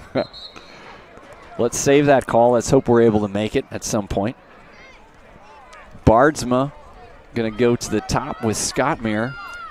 Sheldon Williams on the bottom. I'd like to see also that we've got one of the Henry Antonowitz is wearing one of the big helmets. I like that. I think it to normalize that kind of stuff. Scottmere in motion, 3 receivers to the left. Conrad looking to the left. He's got time. He's going deep. He's got DuRoss for a touchdown. Nice job. Touchdown with no time remaining in the half. That was a great job, great concentration, great throw. Beautiful. So Conrad delivers his second touchdown pass of the first half to Bennett DuRoss. We talked about those guys not quite hooking up on their chemistry earlier, but that had chemistry down pat. Bennett, do right, do Ross. My wife came up with that. I don't know if I like it yet. Oh, there was that snap rolled back. Miller, no good, but Conrad to DuRoss for the TD. Halftime. And we head to halftime. Whitney Young Dolphins leading 27-0 over the Carver Military Academy Challengers. So off to a good start here. Off to a fast start here. So we're going to move to our halftime show. I might have Dan Gray run the roster over to the PA announcer real quick, Barry. Yeah, sure. Jack, Jack's he's abandoning me here on my first halftime of the year. Gonna go talk to the Gray family, see if they can run an updated roster over so we're not talking about Quinn Duhon passing. So here we go. Let's jump into some halftime action here. Again, we talked about the Golfin' Dolphins, so the girls team already off to their season. They had a good start. Team score of 169. Zachelle with her first birdie and Nisha with the first birdie of the season. Again, 4-time defending champs Golfin' Dolphins. Boys golf also started the season. Everett Carley led the way with a 79 at their first meet. 4 other golfers finishing at 85 and better, something that I have not been able to do all year. And flag football. So flag football opened with 3 wins this week. 3? So they're the third-place finishers last year at state. Coach Val Spann will try to get some more details on that team. But 48-0 over Solorio, 14-12 over Lane Tech, LTK 14-12, and 26-13 over Crane Medical. So, again, they finished third in state last year and look to build on that for this year. They're led by Denise Mahay, Dee Dee Dudley, Nina Lloyd, Kennedy Glover, among others. I think all of them had some level of all-conference honors. So we start talking, this is great. Some water would be awesome. Hydrate or dihydrate. The Gray family, they just are all about hydration. Yep. Dan Gray provides the drinks for all the games the last several years, and now he's bringing the announcers drinks. Although the Gray family has about would you say 30 members? It's growing by the minute, really. I mean, we'll have to check in with Joseph. He did a good rundown for us, but that was just sort of nuclear family. I mean, it's like it's growing. So let's talk about my teaser earlier that Jack stomped all over. Was that last night right here at Gately Stadium, we had number 18 St. Francis coming in from the suburbs, taking on the Kenwood Broncos. Kenwood had a lead late in that game. They led 34-24 late in the third quarter, but St. Francis was able to come back. Got the winning touchdown with 12 seconds left. Brock Phillip to Dario Milikovojevic, which his brother Alessa was their quarterback for 4 years, and I mispronounced his last name for 4 years, so I'll continue mispronouncing his name. But big win for St. Francis. I mean, an excellent outing for Kenwood. And while they're not on our regular season schedule, we may see them in the playoffs. So again, Coach Chris Goffer putting together a nice program there. They were leading 34-31. This is sort of, I'm going to add a little insult to injury here. So they were up 34-31 with 4:40 left, Kenwood was. But then on their last possession, they had 2 delay of game penalties and then a block punt that set up that touchdown from Phillip to, I'm going to do it again, Milikovojevic. It's terrible. Keontae Lewis had 2 touchdown runs for the Broncos. Overall for the day, Phillip, who transferred in from Geneva, was 18 for 24 for 311 yards and 4 touchdowns.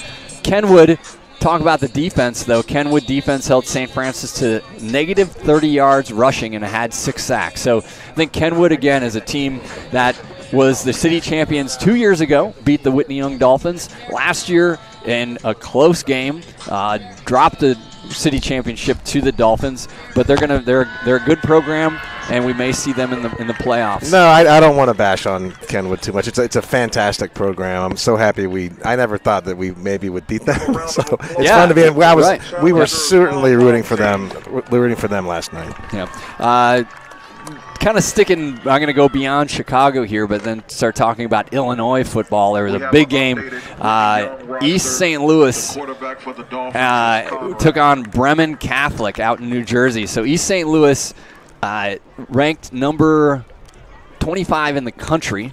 So they're number 1 in the state at 6A, but number 25 in the country. We're facing off against Bremen Catholic, number 17 in the country. Same sort of thing. East St. Louis led way late in that game. They weren't able to run out the clock and got a punt blocked with 1:16 remaining. And then Bremen Catholic was able to score a touchdown and then went for 2, which I love. You know, it's early season game. Didn't want to tie it and go to OT. Went for 2 and ended up winning 22-21. One of the interesting things, East St. Louis, this is a name that if you're a big football fan, you're going to probably want to remember Myson Johnson Cook. So Johnson Cook was a running back, started his career, I think grew up in Illinois. I'll find out where, somewhere downstate. Was at DeSoto High School in Texas last year, where as a sophomore he had over 1,000 yards. So he's back at East St. Louis. He had a touchdown last night. Myson Johnson Cook is a 5-star guy. He's a top 50 guy in the country, and I know a lot of people that are really focused on Illinois football. We're excited to see him come back to the state and the talent that is here, because in the past we've lost some of Carnell Tate, your guy at Ohio State. He was a Chicago guy. He transferred out to IMG. So we've lost some talent, but it's good to see some of those guys coming back and adding to these historic programs like East St. Louis. Yeah, we still count him as a Marist, I believe. Yeah, yep, that's where he started. Nicely done. Also, go Bucks. Where's the Miller family? So they're here somewhere, right? So Jack, and this is weird. So we did. So Jack is going to head. Are you heading directly from the game to Columbus? I'm driving straight from Gately to Columbus for the big noon kickoff tomorrow. Texas somehow is an underdog, but ranked number 1. Well, to the Bucks. Yep. So, well, I mean, I think that says it, right? You're at the shoe, right? I mean, tough to be a favorite at the shoe, right? I mean, when's the last time somebody's rolled into there as a favorite? It's been 10 years or so. But looking forward to road tripping over to Ohio. That'll be fun. All right, so some other games on tap this weekend, and we'll. I mean, there's enough content here to talk for hours and hours. A lot of changes at the state level as far as how schools, what divisions they fall into. So big time changes at 8A, 7A, 6A, 5A. So you've got a bunch of these teams that have maybe faced off in regular season, like the Mount Carmels against the Loyolas, and this year those guys are going to face off in the playoffs as well. So some of the big games this weekend, though, Lincoln Way East against Maine South. So there you've got the number one quarterback prospect in this year's class. So Jonas Williams, who is committed to USC. He was at Oregon but flipped to USC. I'm sure there was some NIL money involved in that. That looks pretty exciting. That's an energy drink. But do I need energy? I mean, Dan Gray brought those to us, and he's an expert in hydration. so we have to drink them now. We got some drinks here, which is good. I'm going to definitely drink that. So Jonas Williams, quarterback at Lincoln Way East. Maine South, Jamison Purcell. So Purcell is the number one prospect at quarterback in the 2027 class. He's already committed to Indiana for Kirk Signetti's class. I've got a little side story on that. Maybe we'll work in later. But so Jamison Purcell against Jonas Williams, Lincoln Way East, Maine South, Prairie Ridge, and Cary Grove. So interesting thing about that conference is that they call it a closed schedule. They only play conference opponents. This is always a big game. Both of those schools run the triple option. I've seen a game up there. I think it's absolutely incredible. You're sort of out in the farm fields close to the Wisconsin border. But Cary Grove has a number of state championships. They've beaten East St. Louis at the state level. Prairie Ridge has had some amazing teams. Those two teams will fall into that 6A. They actually fall into 5A together. So Cary Grove ranked number 1 at 5A, Prairie Ridge number 3. So they face off tomorrow, or maybe later tonight, I think. A couple things closer to home. Again, some of those changing divisions. So Fenwick takes on DePaul Prep. So DePaul Prep was the 4A champ last year. They move all the way up to 7A. So DePaul at 7A is ranked 12 right now. They're going to face off against Fenwick. Fenwick, I think, is at 6A, and they're ranked 4th right now. You got the Paris brothers at linebacker, oldest Paris brother heading to Miami of Ohio. And let me give a quick shout out to Fenwick. They have Johnny Latner, Notre Dame's Heisman, and they'll trot that around the bar scene in Chicago. So the Latner family's given that to the high school, which is kind of a unique thing. And shout out to Pete McMurray, too. All right, yeah, Fenwick, just a great program. We'll get into some more of their guys throughout the course of the year that are playing at a higher level. Loyola traveling down to Maryville. So Loyola, the defending 8A champs. So the big thing that changes for Loyola is that Mount Carmel moves up the division. Right? So Mount Carmel and Loyola were always happy to face off. Last game of the year was always great. You got this 8A juggernaut against a 7A juggernaut. Well, they're both 8A juggernauts now. So Loyola down at Maryville. Lions at Joliet Catholic. So Joliet Catholic is one of those teams that has been sort of able to hang out at those lower divisions. And right now, it's crazy when you look at 6A. So 6A at the state level has East St. Louis, had Naz. So Naz is a 3-time defending champion at 5A. They move up to 6A. St. Rita, Fenwick, Richards, Geneva, Joliet Catholic. Joliet Catholic was in the championship game last year. They're ranked 7th there. Marist, St. Rita. Simeon at Wheaton North. So Simeon, again, Cinque Turner, the coach who was at Kenwood, who went over to Simeon. They're going to face off against Wheaton North. We know Wheaton North from a couple years ago at the state level, so great program there. Simeon also gets back a kid, Mikhail Blade. So also a great name, easy to remember, Mikhail Blade. 6'5", 250-pounder, 4-star guy committed to Michigan. He missed all of last year with a torn ACL. He was a Hillcrest guy, transferred into Simeon, was out all last year, but he's back on the field for Simeon. So that'll be really interesting to see those two programs square off at each other.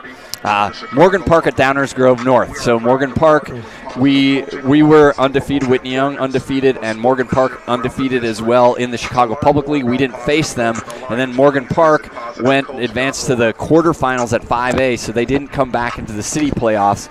So Morgan Park, they're ranked number 6 at 5A. Downers Grove North is ranked number 1 at 7A. Morgan Park, again, we say Nasir Rankin. So he started his career, his first touchdown catches were here with the Whitney Young Dolphins. Nasir's last play as a Whitney Young Dolphin was a touchdown in the city championship game delivered by Bennett Newman.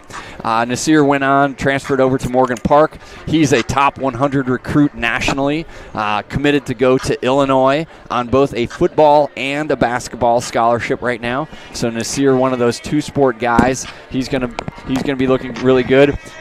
They go against Downers Grove North. Downers Grove North, quarterback there is Owen Lansu, who's committed to Minnesota. I mean, this state had a lot of quarterbacks last year at a high level. This year, even more. I mean, I've mentioned a couple of them already, but these guys all getting big-time recruited and commitments to one at Power 5 type conferences. Jack, you brought this one up in one of our text threads today, so we've talked about Mount Carmel. Mount Carmel's got a bunch of guys on I think they've got 8 guys already with D1 commitments. But then if you look beyond that, the Quentin Burrells of the world, who I think is a junior this year, and then they've got a defensive lineman who's a sophomore, I'll get his name later, the Bone Crusher. So they're all over the place. So they're traveling down to Cincinnati Moeller. What a matchup of two pretty legendary programs. It's nice to see the states face off against each other. Yeah, and it's nice to see these teams take on. So you've got East St. Louis traveling, doing that national schedule. You've got Loyola going out of state. You've got Mount Carmel going against at Cincinnati Moeller. I looked at Moeller, Sam Hubbard, who's with the Bengals right now, which is kind of cool. I didn't know that. He was a Moeller guy. Carrington Valentine, that's a shout-out for you, Bennett Newman. Carrington Valentine, who's a Packers cornerback, played at the University of Kentucky. He's a Moeller kid. Tom Waddle. That's right. Right on. Yeah. So Tom Waddle is also a Moeller guy. And I mean, Moeller has a lot of famous alums. Maybe from a sports perspective, the most famous one being Ken Griffey Jr. Griffey Jr. was a Moeller guy. But then Mount Carmel, again, same thing. I mean, we could take all day talking about the superstars that have gone there. Biggest names probably Donovan McNabb and Simeon Rice. So Mount Carmel and Cincinnati. Next week, we'll be traveling down to Perspectives, as we mentioned. Perspectives faces off against Bulls Prep tonight, or at least this weekend. I just went weekend. I wasn't going to try to say all the specific things. A couple other things, if we're talking about Chicago Public League and Chicagoland football, I peeked in on a couple of the two deeps around the Big Ten. And I remember it here, right? So we got introduced big time to Malik Elzy, talking about that Simeon program. So that was back in Josh Wildermuth and Pat McHale's senior year. We rolled down here for a game against Simeon, and Malik Elzy kind of had his way with us for the most part. Elzy down at Illinois, going into his junior year, starting wide receiver. Does a lot of great things, too, off the field. Academic All-Big Ten, I saw on social media. Elzy ran some summer camps here on the south side, so good to see him. Joe Barna, talked about that Wheaton North State game from 2 years ago. Barna was in our backfield pretty much faster than a snap was on us. No offense to our Jason Perez, who was doing his yeoman's work at tackle that game, and Marcus Woods, but Barna is on the two deep. Got a lot of reps last year. Caden Fagan, their starting running back down there, he was Atwood High School guy. So I bring that up because Atwood is like a 2A program. Imagine Caden Fagan, who's 6'3", 255. Woo! Imagine you're a 2A linebacker down there at Coal City or something like that, taking it on. Josh and James Kreutz, both from Loyola, sons of Olin Kreutz, the former Bear, six-time Pro Bowler Bear. Both those guys are at Illinois. I think is Josh. One of them is starting center and is getting a lot of looks at the NFL level. Tayshawn Griffin, who we saw at Morgan Park 2 years ago, is a redshirt freshman wide receiver. Andre Lovett is a freshman from Eisenhower. Jack Paris, a linebacker from Fenwick, is a freshman there as well. And that was all to lead up to Whitney Young, edge rusher, Harrison Gassa, who is a redshirt freshman, so in his second year with the Illini. So we actually, probably, maybe you can help me with the list. So we got Sam Wyatt, who's out at Pomona. Tommy Basario is somewhere, right? I think he might be in the portal. He's played a couple years at Wayne State, so I'm sure that he'll play somewhere else. We got Jason Perez. I mentioned he's at North Park, either starting at inside linebacker or edge rusher. Sounds like there might be changing his position, but Jason's doing a nice job there. He's on the Leadership Council. Anthony Hood at College of DuPage. Don't forget about Cash. And Cash Amos. So Malik Amos is out at USC, preferred walk-on out there, doing his job. Nick Dale at WashU. So Nick, as a freshman, we're going to try to get an update on how he's doing. And then Juan Cepeda is at Roosevelt University. So Roosevelt also has another Whitney Young connection. Maybe I didn't get Northwestern in yet. That's why I did it. I think that's. But anyway, Pat McHale, former quarterback here at Whitney Young, is an assistant coach at Roosevelt. So a lot of good stuff. We're getting ready here to kick off for the second half. The Dolphins will receive this kick in a lopsided game. The tougher special team to be on when you're winning is kickoff return. And kickoff return hopefully only sees one play in the game. Well, again, 5 shutouts last year. Coach O.D., who has a new kid. The O.D. family grew by 1 in the offseason. So I'm sure he wants to get home. He's going through some diaper changing withdrawals right now. I bet Coach O.D. is good at that. I bet he's upbeat about it. I bet he's efficient. He's a very positive person. I bet he gets in there and gets it done. So kickoff return team. All right, Sean Miller heading back there, and the aforementioned. I lost all of my stuff. We have Brian Pantoja, but our freshman going back deep, Mason Abdul Alim. So he's the far guy. I think maybe Max Warner. Max and Mason, double M. M, trying to take it. So if Padilla is their punter, we'll see if he's also kicking off. He is. He did a nice job on some punts in the first half. So here we're getting ready to roll. Second half, Dolphins leading 27-0. First game of the year. We've progressed beyond. Well, we're still in happy hours, right? Happy hour, 4 to 6. Padilla got it teed up at the 40. Low kick. Out of bounds. Heads out of bounds. Niven Hinkle was trying to corral it over there. Bounced off his hand, so I think it did hit his hand. So I think the Dolphins are going to take over at the 25-yard line. Looks like Joe Gray going to come out for the first. Both. So they're going to go two running backs in the backfield, Warner and Joe Gray out there. Again, a couple injuries on the offensive line. Has some guys playing a little out of position. But UN Security Force, Logan Jones, Dylan Paracchini, Alex Oshevsky, MJ Woods, and Ben Miller, your offensive line. Bardsma closes us. 2 running backs in the backfield. Conrad waiting for the snap. High snap. Inside give to Maxwell Warner. Max. Warner with a nice cut. Woo. Warner ping-pongs his ball. What was way up to the 45-yard line.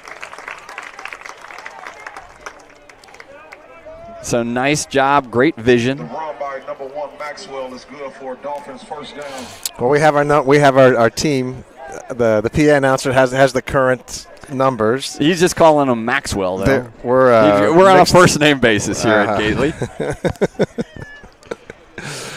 Love it.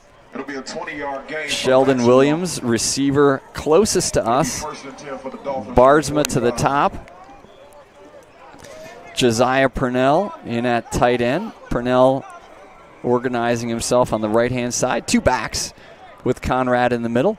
Low snap, inside give to Warner. Nothing going on. He's trying to stay on his feet. His mom's saying, get down.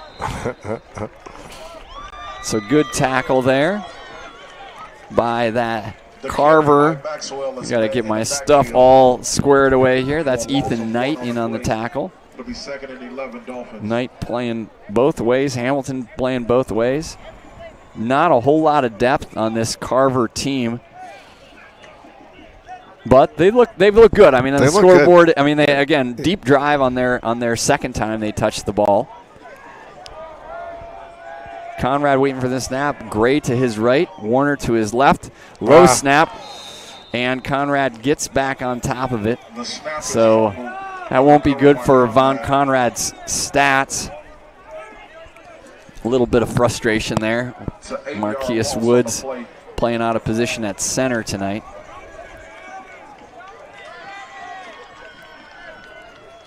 So brings up third and quite a bit.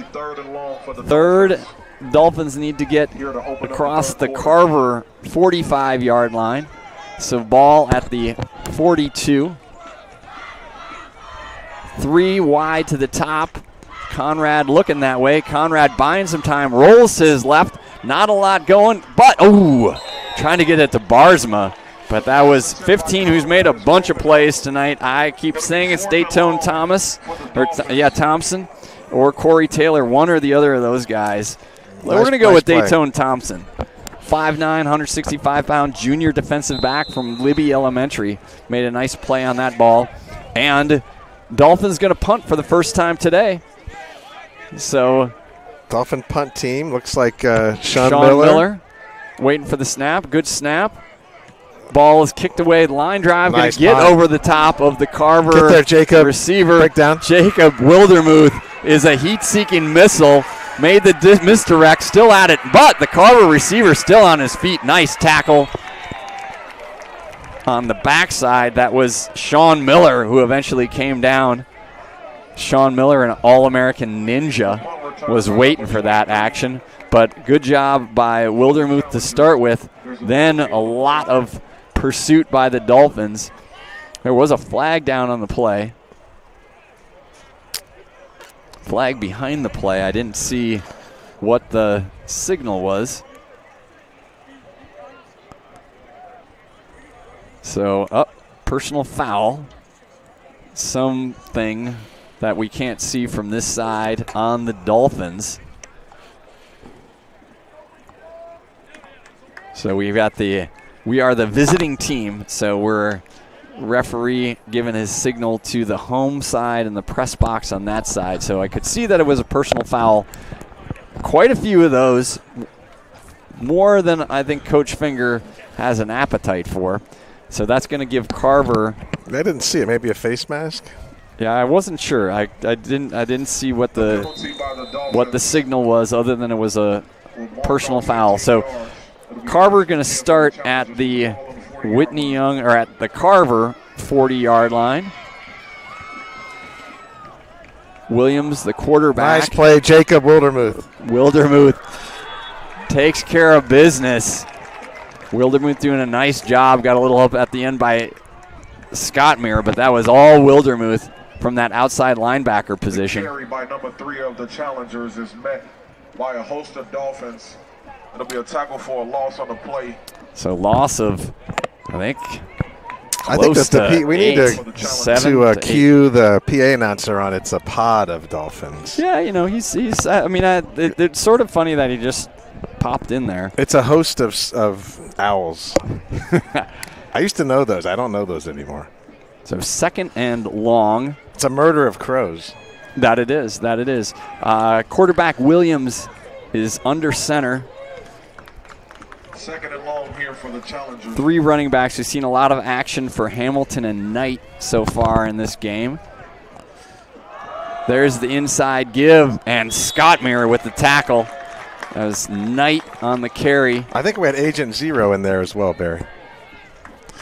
John Spellers. Number 0, John Spellers. All right. Tackle for the Dolphins. So you got defensive line of MJ Woods, Oshevsky, Spellers. So that's your starting D-line with Paracchini in there as well.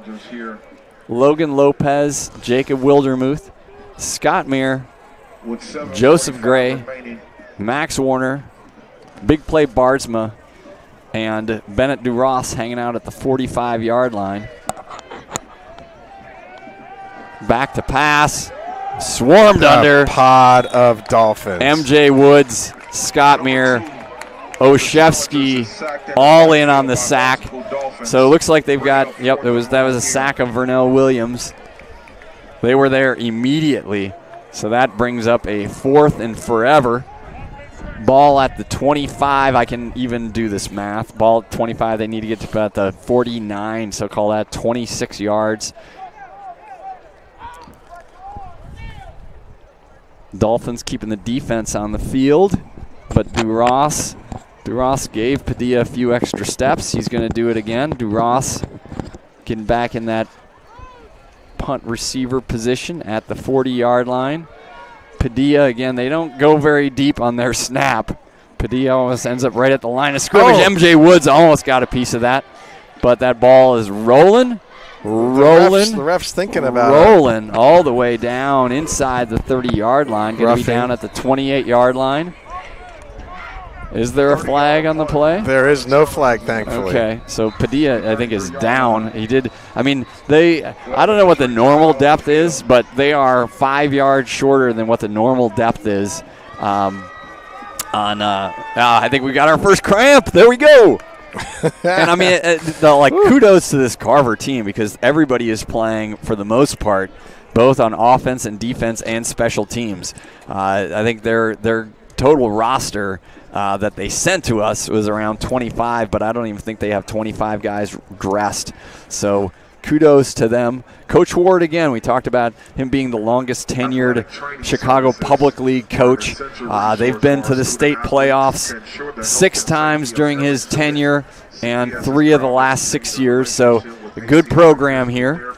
And we'll watch them throughout the course of the year. Watch them as they get into their white division schedule, take on the ag sciences of the world. I did actually see that one of the white divisions, and I should have remembered this, but knocked off Johnson. So you did have a white team knocking off a red division team already this year.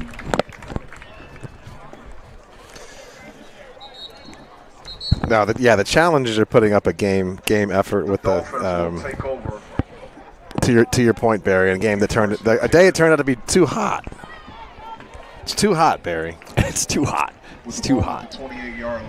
All right, so ball at the 28. Good punt by Padilla. He's had some nice plays, both punting as well as some good defensive plays. Carver hasn't been able to get it rolling too much on the offensive side, but we'll see what we have in store. 6:27 left here in the third quarter. Conrad, low snap, gives it to Warner. Warner met in the backfield and dropped by Ethan Knight. So nice play, Ethan Knight. We've said a lot about him, so that guy is playing his tail off. Ethan Knight at 5'6", 160 pounds, sophomore, and went to White Elementary. So he can tell people that he just tackled an SEC running back.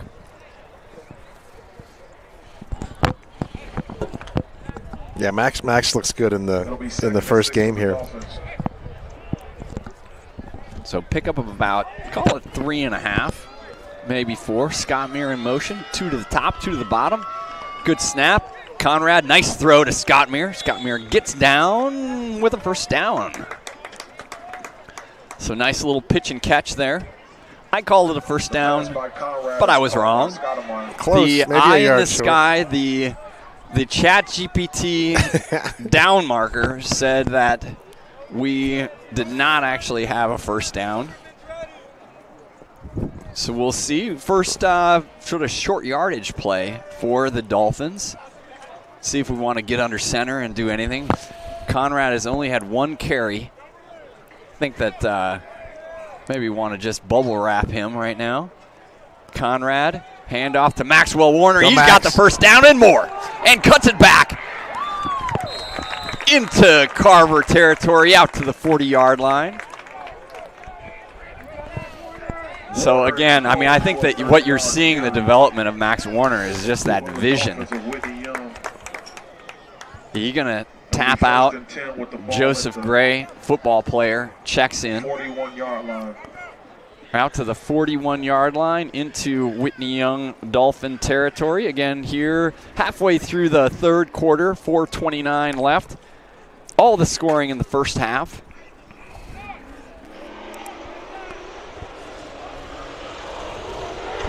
Conrad with Gray next to him. Scott Muir in motion. Inside handoff to Gray. Gray wrestled down. Good job there by the inside of that Carver D-line. I think that was Jonathan House, 6'2", 220-pound junior. Alex Haley Elementary. Picks up 3 on the carry. Athletic-looking dude for sure. 7 for the Dolphins. Well, it's nice to see the Dolphins get a variety of people touching the ball here. Second down, probably pick up a 3 on that. Conrad, quick pitch over to Bardsma. Bardsma negotiating some traffic. Bardsma still on his feet. Breaking tackles. Big play. Was trying to put it in the blender. Got the first down. Jonathan House didn't mind cleaning up on the end there, though. Bardsma probably, yeah, he's happy for the first down. I don't think he's happy to take a face full of linebacker on that one. But good job. I think we're seeing a better job by the offensive line here in the second half for the Dolphins. Yep. Conrad's had some time. Scott Muir in motion. 3 to the top. Bardsma to the bottom. Good snap. Looking to Bardsma. Looking to Bardsma. Bardsma Double breaking move. deep. Good coverage there. Nice coverage on the outside by Kevin Everett. And number 15, who I keep saying is Dayton Thompson, even though I don't have a 15 on my roster. I hope that's you. But good coverage. Vaughn was looking that way the entire time. Bardsma maybe out of step, but good coverage in the backfield, bringing up 2nd and 10. Ball at the 26-yard line. 2:55. Clock stopped here in the third quarter. 27-0. Dolphins lead.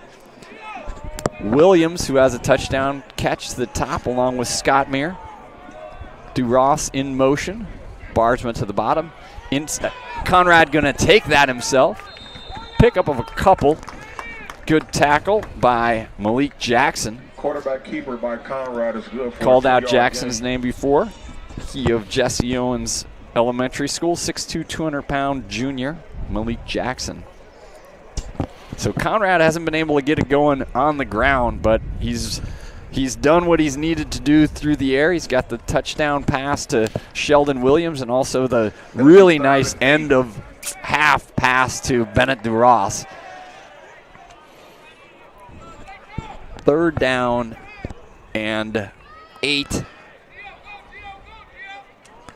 Low snap, Conrad to his left. There we Little go. dump off to DuRoss. DuRoss getting north and south and gets to a first down. So good job of just getting that out of his hand early. Yeah, that was there a couple times. Weren't able to connect, and nice to see it. That little drag route to Go that there. tight end. And then I would give advice to the young man of the chain gang. If it's coming your way, just don't be a hero. And I think he's okay, but the marker is not. Coach OD is down there helping out. Coach OD's got sorry everybody, I messed up our timeouts. We're actually 3 per side here. 1:51 left in the third quarter. It looks like the yard marker broke, and Coach OD is bringing out maybe some a diaper to wrap that. You could probably do that, right? You can get that really tight. Yeah, I bet he can swaddle. He's swaddling I it. think he's going to swaddling swaddle the yard marker. Yeah, he is. There he perfect goes. person He's for gonna it. put it down just like a burrito. Just wrap it in there, Coach OD. 10 short. Each individual has an equitable opportunity to continue. I think that we're gonna roll without the yard marker. Coach OD just gave his words of encouragement to the young Carver Military Academy chain gang member. Selections and schoolwork are NCAA compliant. For more information, please visit the Honest Game page. We'll have to see if they have a backup set of This is not good for your early departure. No. We're trying to get on the road here over to Cebus. And I think a couple other coaches have some events this weekend, so hopefully we have an efficient ending. I think we have Coach Finger. The engaged Coach Finger. So I know a lot of you young women listening to this maybe had Coach Finger in your sights. He's off the market. Coach Finger engaged over the winter. Or maybe the summer. He's engaged. No, if you want to spend a lot of time with your future spouse, I think head football coach would be the way to go, ladies. Absolutely. Conrad with the snap, inside give to Gray. Gray hopping, but he's met by a whole bunch of challengers. It looks like a first down Dolphins. All right, so got there. That was a 3rd and short. Maybe. Yep, they're moving along the broken chains there. I like how that yard marker is not giving up. That yard marker has no quit in him. Not the person, but the actual marker. Well, both of them have that. All right, so ball at the 15. 1 minute left here in the 3rd quarter. Conrad, Scott Muir in motion. He's got Joseph Gray behind him. Conrad keeps it. Good pressure. Throw it to the end zone, and the catch is made by Rayton Scottmere. High pointed the ball. Great job, Conrad, keeping it alive to start with.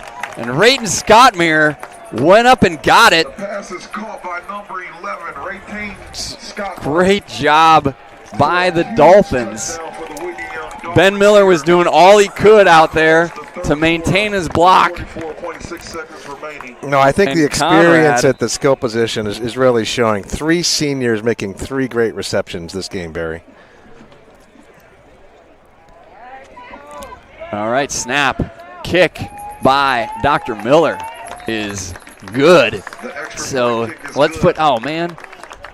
With that, the score is now. I was kind of messing up the scoreboard before. 34-0. Yeah, I missed the DeRoss touchdown at the end of the half. I was so excited. I was so excited to talk for 15 straight minutes about the halftime show that I didn't put on there. So my apologies. 34-0 is the score. So Miller 3 of 4 on PATs. So yeah, you have Scott Muir. That's his first varsity touchdown catch. DeRoss, his first varsity touchdown catch. Williams, who we know had one last year. So Vaughn Conrad, I'm willing to bet that that's his first 3 touchdown performance in his career. I have to go back and look at that. I mean, I know that there were some stats put up in the Corliss and Perspective games last year. Conrad had 8 touchdowns last year, already almost halfway there for this year. And again, Max Warner with 2 on the ground. So that's your scoring summary. 44.6 seconds left here in the 3rd quarter. The kick team out. Brian Patoya, Devander Shoemaker, the dinger. Miller hammers it. Ball on the ground. Carver just going to cover it up there inside their 20-yard line. The kickoff is muffed by the Challengers and recovered. Looks like It'll be 1st and 10 for the Challengers. Dolphins going to continue rolling their first team out there on the defensive side of the ball. Del Villar's been getting some time in there. Again, he's playing a little bit more today. Paracchini, Oshevsky, Agent Zero Spellers on the D-line. Josiah Purnell, Logan Lopez at the outside backers. Bardsma going to go one-on-one coverage on the top. It looks like he's back to the 6'2". I will say Devander Shoemaker in at corner. So he's taken over Max Warner. Max Warner we see on the sideline here. Maybe Max Warner getting the rest of the day off. I think we might have had a delay of game penalty. 12 men on the field. 12 men on the field. Challengers, 5-yard penalty. So they'll back it up 5 yards.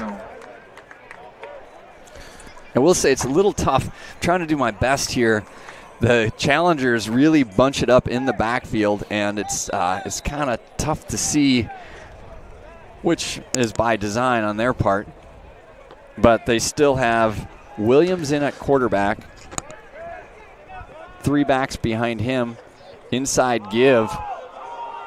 Ball was on the ground. Ball was out. Ball is recovered. Ball recovered by Dinger. The Dinger. Good job, Lee 20. Dingfield recovers the fumble. Number 20, Lee Dingfield. So The Lee Dinger. Dingfield fired up. That's I talked to great. him. It was a great media day interview.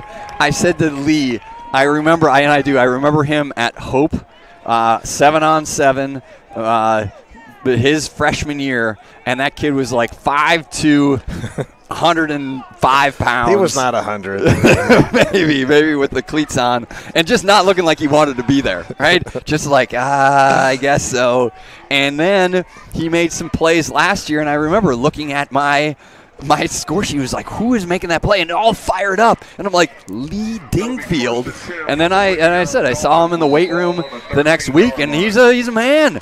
Lee Dingfield, so recovers that fumble, puts the Dolphins back on the field. Conrad looking to the outside, bounced it off of Bardsman's hands, hit him in a bad place. Just kidding, Miles. You got to give Miles a hard time. No, it's what a great group of seniors. It's been nice to get to know them, and exciting start to the year for the 27 seniors, Barry. Quite different than when the young men were freshmen. Yeah, absolutely. These guys were freshmen, and there was a senior class of 3, like 2.5, when Brian Bardsma was sort of forced to just be a soccer player at the end of the year. Miles' older brother, who's a good defensive back, standout kicker, punter. There's Scott Meir in motion, inside give. I think that's Sean Miller. Sean. Oh no. It was Joseph Gray? It was Joseph Gray. No, we're gonna get it. Yeah. Hopefully, I think it's gonna come we're back. gonna bring it back. What a run, though. Yep. Sorry there, Gray family. I'm really doing a Joseph Gray disservice today. I don't know what's up. I think we've got I think Sheldon Williams is down right now. Hopefully that looks like our first Dolphin cramp of the game. Illegal block in the back.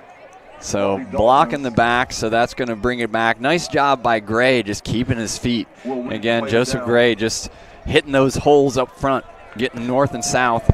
We have an injury timeout on the field. So clock stops here with 20.6 seconds left. Dolphins leading 34-0. To officially partner with GoFan to serve as the official digital ticketing partner of the Chicago Public League. Yeah, that's a great run by Joseph Gray, the football player. A disappointing call there. We almost got to the magical 35 or 40. I don't know which it is. One of those numbers is going to be pretty magical. So I usually don't have time to look at the comments, which is probably good.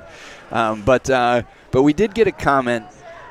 And it's a Ray-Tang is not so much a Swiss Army knife, but a half Norwegian Army knife made in China. So again, back to our the diversity on this team is pretty impressive, which is great. Jane, Rayton's mom, has done a lot of work for us in the past. She's been on the camera. She actually she wrestled the camera away from Jack Wildermuth after he kept getting lost and no one could see what was going on because Jack was I don't know what you were doing. Deservedly so. I think I was just watching my kid and daydreaming. But so what? Yeah, I like this. So it's a Norwegian / Chinese Army knife? It's a half Norwegian Army knife made in China. That sounds dangerous. Love it. Love it. All right, so Sheldon Williams still down. Coach Finger went over to take a look. We got trainer Sam down there doing yeoman's work. I think that cramp is maybe not working out as quickly as they wanted to. 34-0. Again, travel on the road next week, 11 a.m. kickoff at Perspectives. So we've played Perspectives a few times the last couple years. We were down there 2 years ago. Played them at Rockney last year. Sheldon Williams a little hobbling off. Glad he's okay. Got to get the pickle juice. So we'll see who checks in. Looks like, which will be fun, Cameron Brown So freshman Cameron Brown, 6'3", 160 pounds, number 82, checking into the lineup. Probably had to introduce himself to Von Conrad. Mr. Conrad, I'll be over here at the Z. Maybe you want to throw me the ball. So fun to get a freshman on the field here. Earlier in this game, we've seen Mason Abdul Alim, also a freshman. He came out of the same youth program as Joseph Gray and Reggie Mitchell from Amundsen.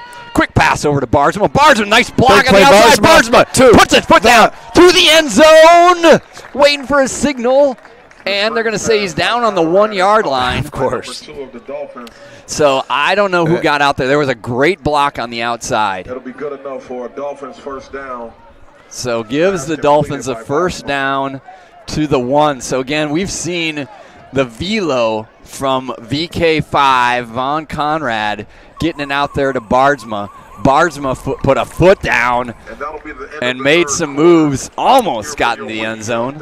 Yeah, Miles is such a great athlete in other sports, which yeah, I was asking about that. But I think he's full-time football. I mean, he's got the legacy of being a lacrosse guy. Give him that shiftiness. We got a little jump around action. So watch the little. We got Brian Miller doing some jumping around. Hurt his back, I think. So, last night, watched the Miami of Ohio Wisconsin game. Saw the original jump around. They do it well up in Madison. So a couple notes there. Darion Dupree starting running back for Badgers, at least in the leading rotation for the Badgers. He's a Mount Carmel kid. So good performance for them out of the gates. I still have a lot of hope for the Miami of Ohio program. Daquan Finn, their new starting quarterback, is a Toledo quarterback for a long time, then spent some time down at Baylor last year. Miami of Ohio, 11 new starters on offense and 7 new starters on defense. So team that MAC champion 2 years ago in the MAC championship game last year. I thought the MAC would fare a little bit better against the Big Ten. Ohio almost took out Rutgers. Yeah, the Bobcats almost had one. But I think 0-4. Yeah, I think so. Because who was up at Western was up at Minnesota? Someone, I can't remember who was up there. But anyway, I'm a Big Ten fan, but I love my action. Love me some action. No, that was good. That Wisconsin-Miami game was a rock fight. Yep. I think also up at, and we talk about Nasir Rankin being at Morgan Park. Morgan Park had 3 guys that D1, Jameer Washington, one of those guys who's up at Wisconsin, and I think is going to get some time as a true freshman up there. All right, so Dolphins knocking on the door. Conrad with Gray next to him.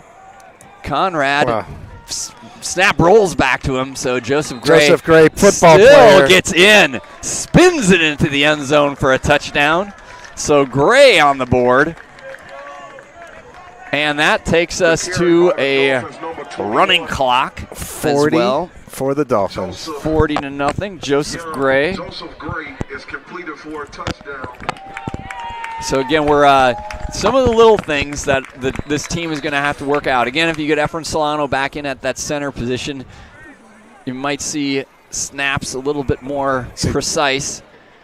There's a long snap down to nice hold by Conrad, and the kick is good from Sean Miller.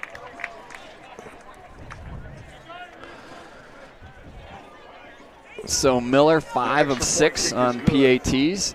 So that gets it to 41-0, and the clock is rolling just for you, Jack. The clock is rolling. We have some adults that need to take some road trips. What do you got going on this weekend, Barry? Any football? I'm going to definitely watch some football. I actually have to check out where Jason Perez, where North Park is opening up. I do have a 7 a.m. tea time tomorrow. Oh, nice. Yep. So my brother's in town.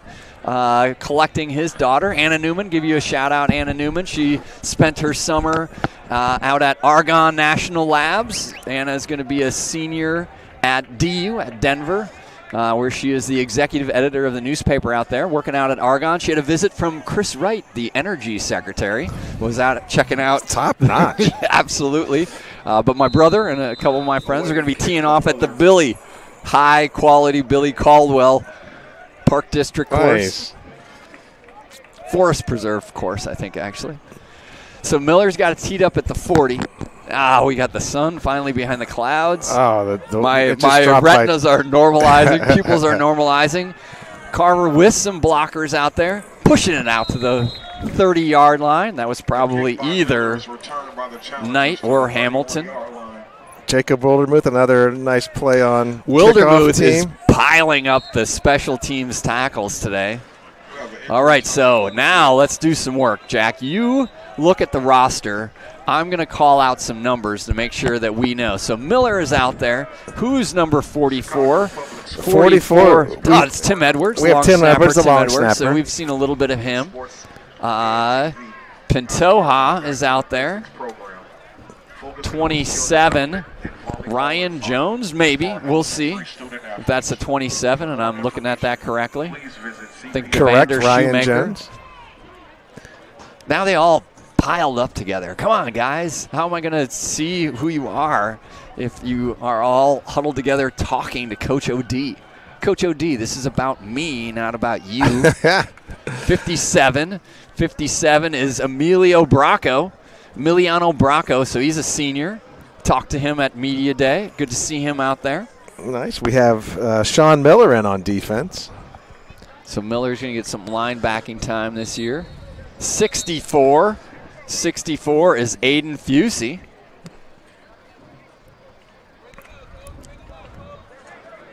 Yep, that was 27. So let's see, 67. Do we have 67 already? I think that's Max Tunk. Max Tunk, junior. So Max Tunk checking in there. Got the Dinger in on D-line. I like that. Dinger going to go for his second fumble recovery of the day. So looks like 27. You called him Jameer Spencer. Is that Jameer Spencer? Is that Jameer Spencer? Oh, yeah. Well, so that was a question. I don't know. We'll have to figure out if that's exactly it is, because he was on our roster twice. Once is 27, one is 31. We'll work that out. It's still early season for us here. We're so much better on the numbers than Tony McHale was last year. That was all. That was all on him. I don't know what he was doing. The Godfather. The Godfather's psyched for some Notre Dame football Sunday night. Yes, he certainly is. They got a big game. And I looked up. My memory is finally. Carver going to take a timeout. Coming back, the coach of Cincinnati Moeller, Jerry Faust. Oh, yes. Was the Notre Dame's coach he went back in the 80s. From Moeller directly from to Moeller. Notre Dame, that was such a big program Think back in, say, late 70s, early 80s Ohio. Straight to Notre Dame. How did that work out for them? I think it lasted 3 years. It was a great idea. And I believe a coach from Massillon during that same time frame went to Indiana State. Also did not work out. Okay, all right. Coach Finger could probably do it. Coach Finger might be on the radar at Notre Dame. But the Finger family, big ND fans, don't hold that against him. We love Coach Finger for many, many reasons. So, nobody's perfect. No, we're a diverse crowd. We have Michigan fans, we have Notre Dame fans, Buckeye, even Northwestern fans. We have huge Northwestern fans. It's about family. Brian Miller. So Sean Miller's dad, Brian Miller, is an alum of Northwestern, along with me. I haven't gotten in enough Northwestern references. I'll get a few. There are some good recruits. Johnny O'Brien, a quarterback out at Suburban School, I think at Fremd. There's an inside handoff. Oh, nice run. Cut back across the 35 out to the 40-yard line. That was Kevin Everett. Everett's had some nice plays today on both sides of the ball. Kevin Everett, he of Carver Elementary School as well as Carver Military Academy. Oh, I was going to say, I didn't have a chance to do this earlier. I mean, Carver's got some notable alumni. Significant. So Tim Hardaway, Carver alum. Terry Cummings is a Carver alum, as well as, hang on, I want to make sure I get this right. Carver, ball on the ground, tackled. I think that was Tunk on the tackle. But, yes, also Cassie Russell. So Cassie Russell. Yeah. And then WNBA Hall of Famer Yolanda Griffin. And on the Carver football lore, if you remember Jason Avant, like you fantasy football people. Oh, for sure. Remember Eagles Avant? receiver? Maybe? Eagles and Chiefs, yeah. Wow. So he holds the all-time Carver records, 148 receptions, 2,150 yards, 37 touchdowns, and he threw in 18 interceptions on top of that. So Avant, who is a Michigan guy, I do believe. So definitely a lot of history here. Carver, I believe, when it was converted from a high school into a military academy, still it's a public school. Only 2 public universities. That kind of nifty little handoff, trying to get to the edge. But Sean Miller, and is that our guy E.G. Macken with the tackle? I think that it was Jonathan E.G. Macken. So E.G. Macken and Miller team up. Jonathan E.G. Macken. Now that I can say his name, I can't stop saying it. Oh, no. I mean, it's kind of like really once you figure out your Bob and Efesimi Opadelis and your Jonathan E.G. Macken, you'll dream in E.G. Mackens. Iokunle Espinoza Allen. I'm still working on that. Yeah, that one just, I mean, after calling him Alan Espinoza for 3 years. He's 33 baller. 33 baller. So clock running here, 7:23 left, 41-0. Dolphins with a commanding lead. Dolphins again traveling to Perspectives next week, 11 a.m. Saturday kickoff, and then hopefully another afternoon happy hour kickoff for homecoming against Westinghouse. Coach Ward going to take a timeout here. So now, Jack, the temperature has changed like 30 degrees. It's great. Now it actually is 69 degrees. And where's our dew point? The 59. And we have the second game coming, the Friday night game. I believe that's the Walter Payton Grizzlies. Oh, Grizzlies rolling in. Maybe against Corliss. Corliss is right across the street here, but you never quite know. I get the goggles out here. I don't know, but it's cool. They have game day T-shirts. Whoever that is rolling in. Corliss, you are correct about Corliss. And so you, and yes, it's the Payton Grizzlies over on the far side.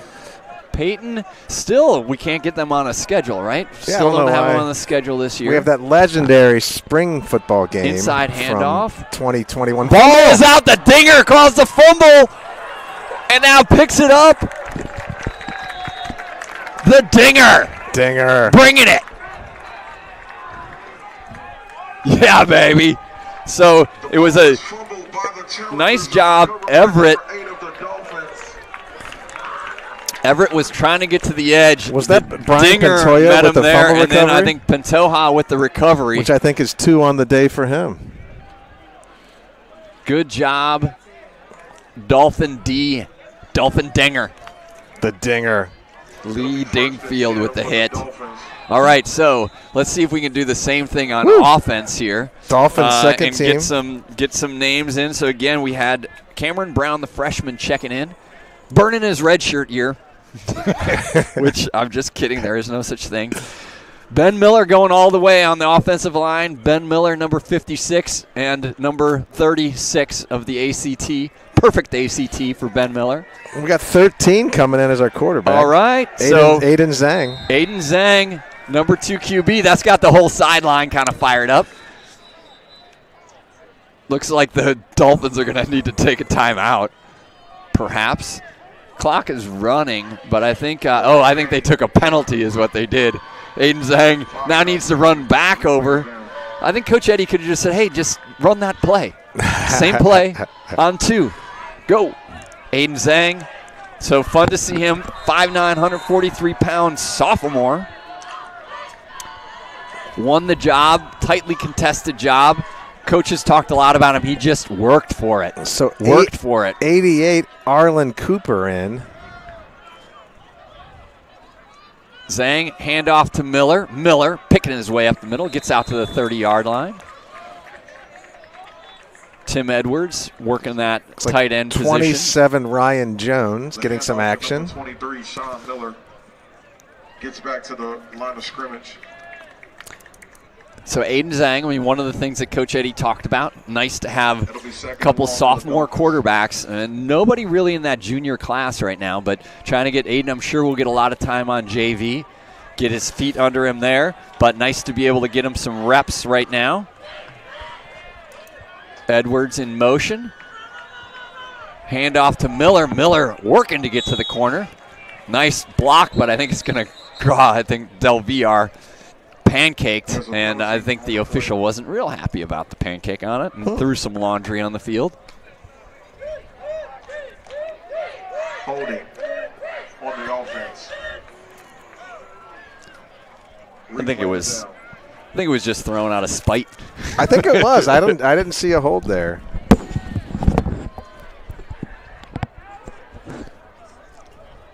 Well, Barry, an exciting evening. Great way for the Dolphins to kick off the season down here at Gately.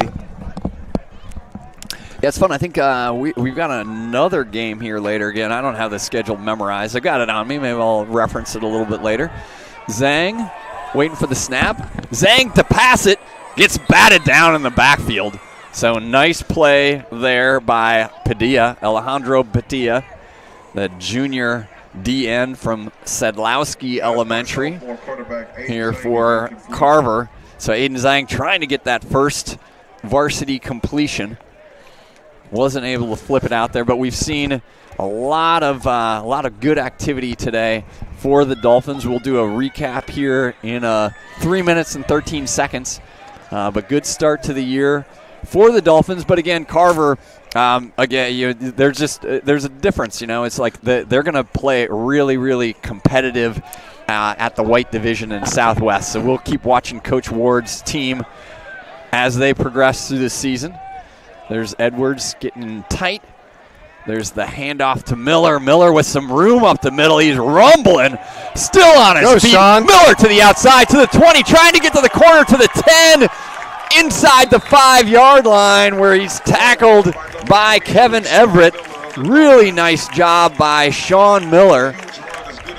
Slow developing, but Miller just kept his feet, kept his vision, got it all the way out there inside the 10 to the 5-yard line. Let's see if Sean Miller can finish this off and get his first varsity touchdown. He's got a bunch of JV touchdowns. Got a lot of points already today. Sean Miller with his foot as the kicker. Yeah, if you started Sean Miller in your flex position in fantasy football, you're getting some good points. Yeah, you are. Yeah, I mean, that's a big ruling. Is like, hey, do you get Miller as both a kicker and the flex? I mean, Miller, again, nationally ranked ninja. I kid you not. Ninja competitions. There's the handoff to Miller inside the 5. They're going to flag down on the play. Clock is running, so not sure we're going to get another play off here. Clock running with 1:40 left. Got to give a shout out to Remy Vaudel. Remy on camera. Remy went top rope on us today. He did. So he's up above us here at Gately. So you got to hold. Clock running with 1:28. Maybe give Aiden Zhang. I mean, you're going to back it up here, so I'm not necessarily saying you got to go Barry Osborne and throw another points on the board here. But I think, we putting the ones?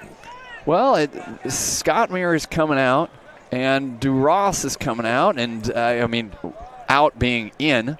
So yeah, they're putting the whole, and it could be that they want to give Aiden's and Conrad's back in too. Maybe a victory formation, or maybe not. I think it's exactly what they're going to do. So they brought the starting offense back out to take a knee here. Tried to get it in the end zone for Sean Miller. Conrad takes a snap, takes a knee. Dolphins take a win, 41-0 here. First game of the year, off to a good start. Again, Coach Dan Finger in his 7th year here, the defending Chicago Public League champions. So you see Coach Finger talking to his guys, giving them some encouragement. A lot of cool things happen tonight. Again, Coach Ward and the Challengers going to have a good year in the white division. But tonight was a night for the Dolphins. Started off early, Bennett DuRoss getting that interception on the first defensive play for the Dolphins. That was followed up by the first offensive play, which is a 52-yard run by Max Warner for a touchdown. Then later on, Max got in the end zone from, let's call it 15 yards out to put the Dolphins up 14-0. Then Conrad hooked up with Williams on a really, really nice high-pointed ball in the left-hand corner. So Sheldon Williams, touchdown catch first game last year, touchdown catch first game this year. That put the Dolphins up 21-0. Then an interception by Warner. After the Dolphins went out on downs, Carver went out on downs as well. But right at the end of half, great pass from Conrad to Bennett DeRoss for a touchdown. Missed extra point, but 27-0. Oh, actually 34-0. That's where I was off on my notes. 21-21. God, I was wrong on that. Then a pass later. But I was a journalism major. I took math for trees. That was it. Then Conrad to Rayton Scottmere.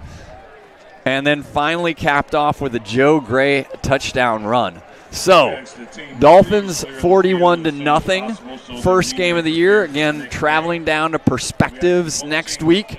A lot of fun. Looking forward to everybody. So, Perspectives next week. Westinghouse, which is a homecoming game. That's going to be out at Rockney. So, we're thinking that's a 4 p.m. start. Then we'll play against Morgan Park. So, we've talked about Nas Rankin, so that's going to be a great game in week 4. Followed up with Lincoln Park at Lane Tech, so we haven't seen Lincoln Park for a long time. Phillips, who we also haven't seen for a year or two after that. Clark, Amundsen, Taft. That ends the regular season schedule. Hopefully we've got some games in after that. Again, 7 state qualifiers on the schedule this year, so a challenging schedule, but a good schedule. So Coach Finger off and running with the Dolphins this year. He's down in the end zone. Got a quick post-game speech. He's got a plane to catch. He's heading to a wedding. So he's going to get the selfie in. He's fixing the hair. I think he has the limo running. Does the hair move? He's going to Ireland, I believe. Oh, I think you're right. Yeah. This is a wedding abroad. So the private jet is on the runway. Coach Finger will just watch the Dolphins get a little family at the end. Forget about me, I love you. Dolphins on the board with a week 1 win. Thanks, everybody, for joining us. Thanks, Jack. Been a pleasure. Well done, a lot Barry. of fun. You get on the road to Ohio State. Go Dolphins. We'll see you all next week.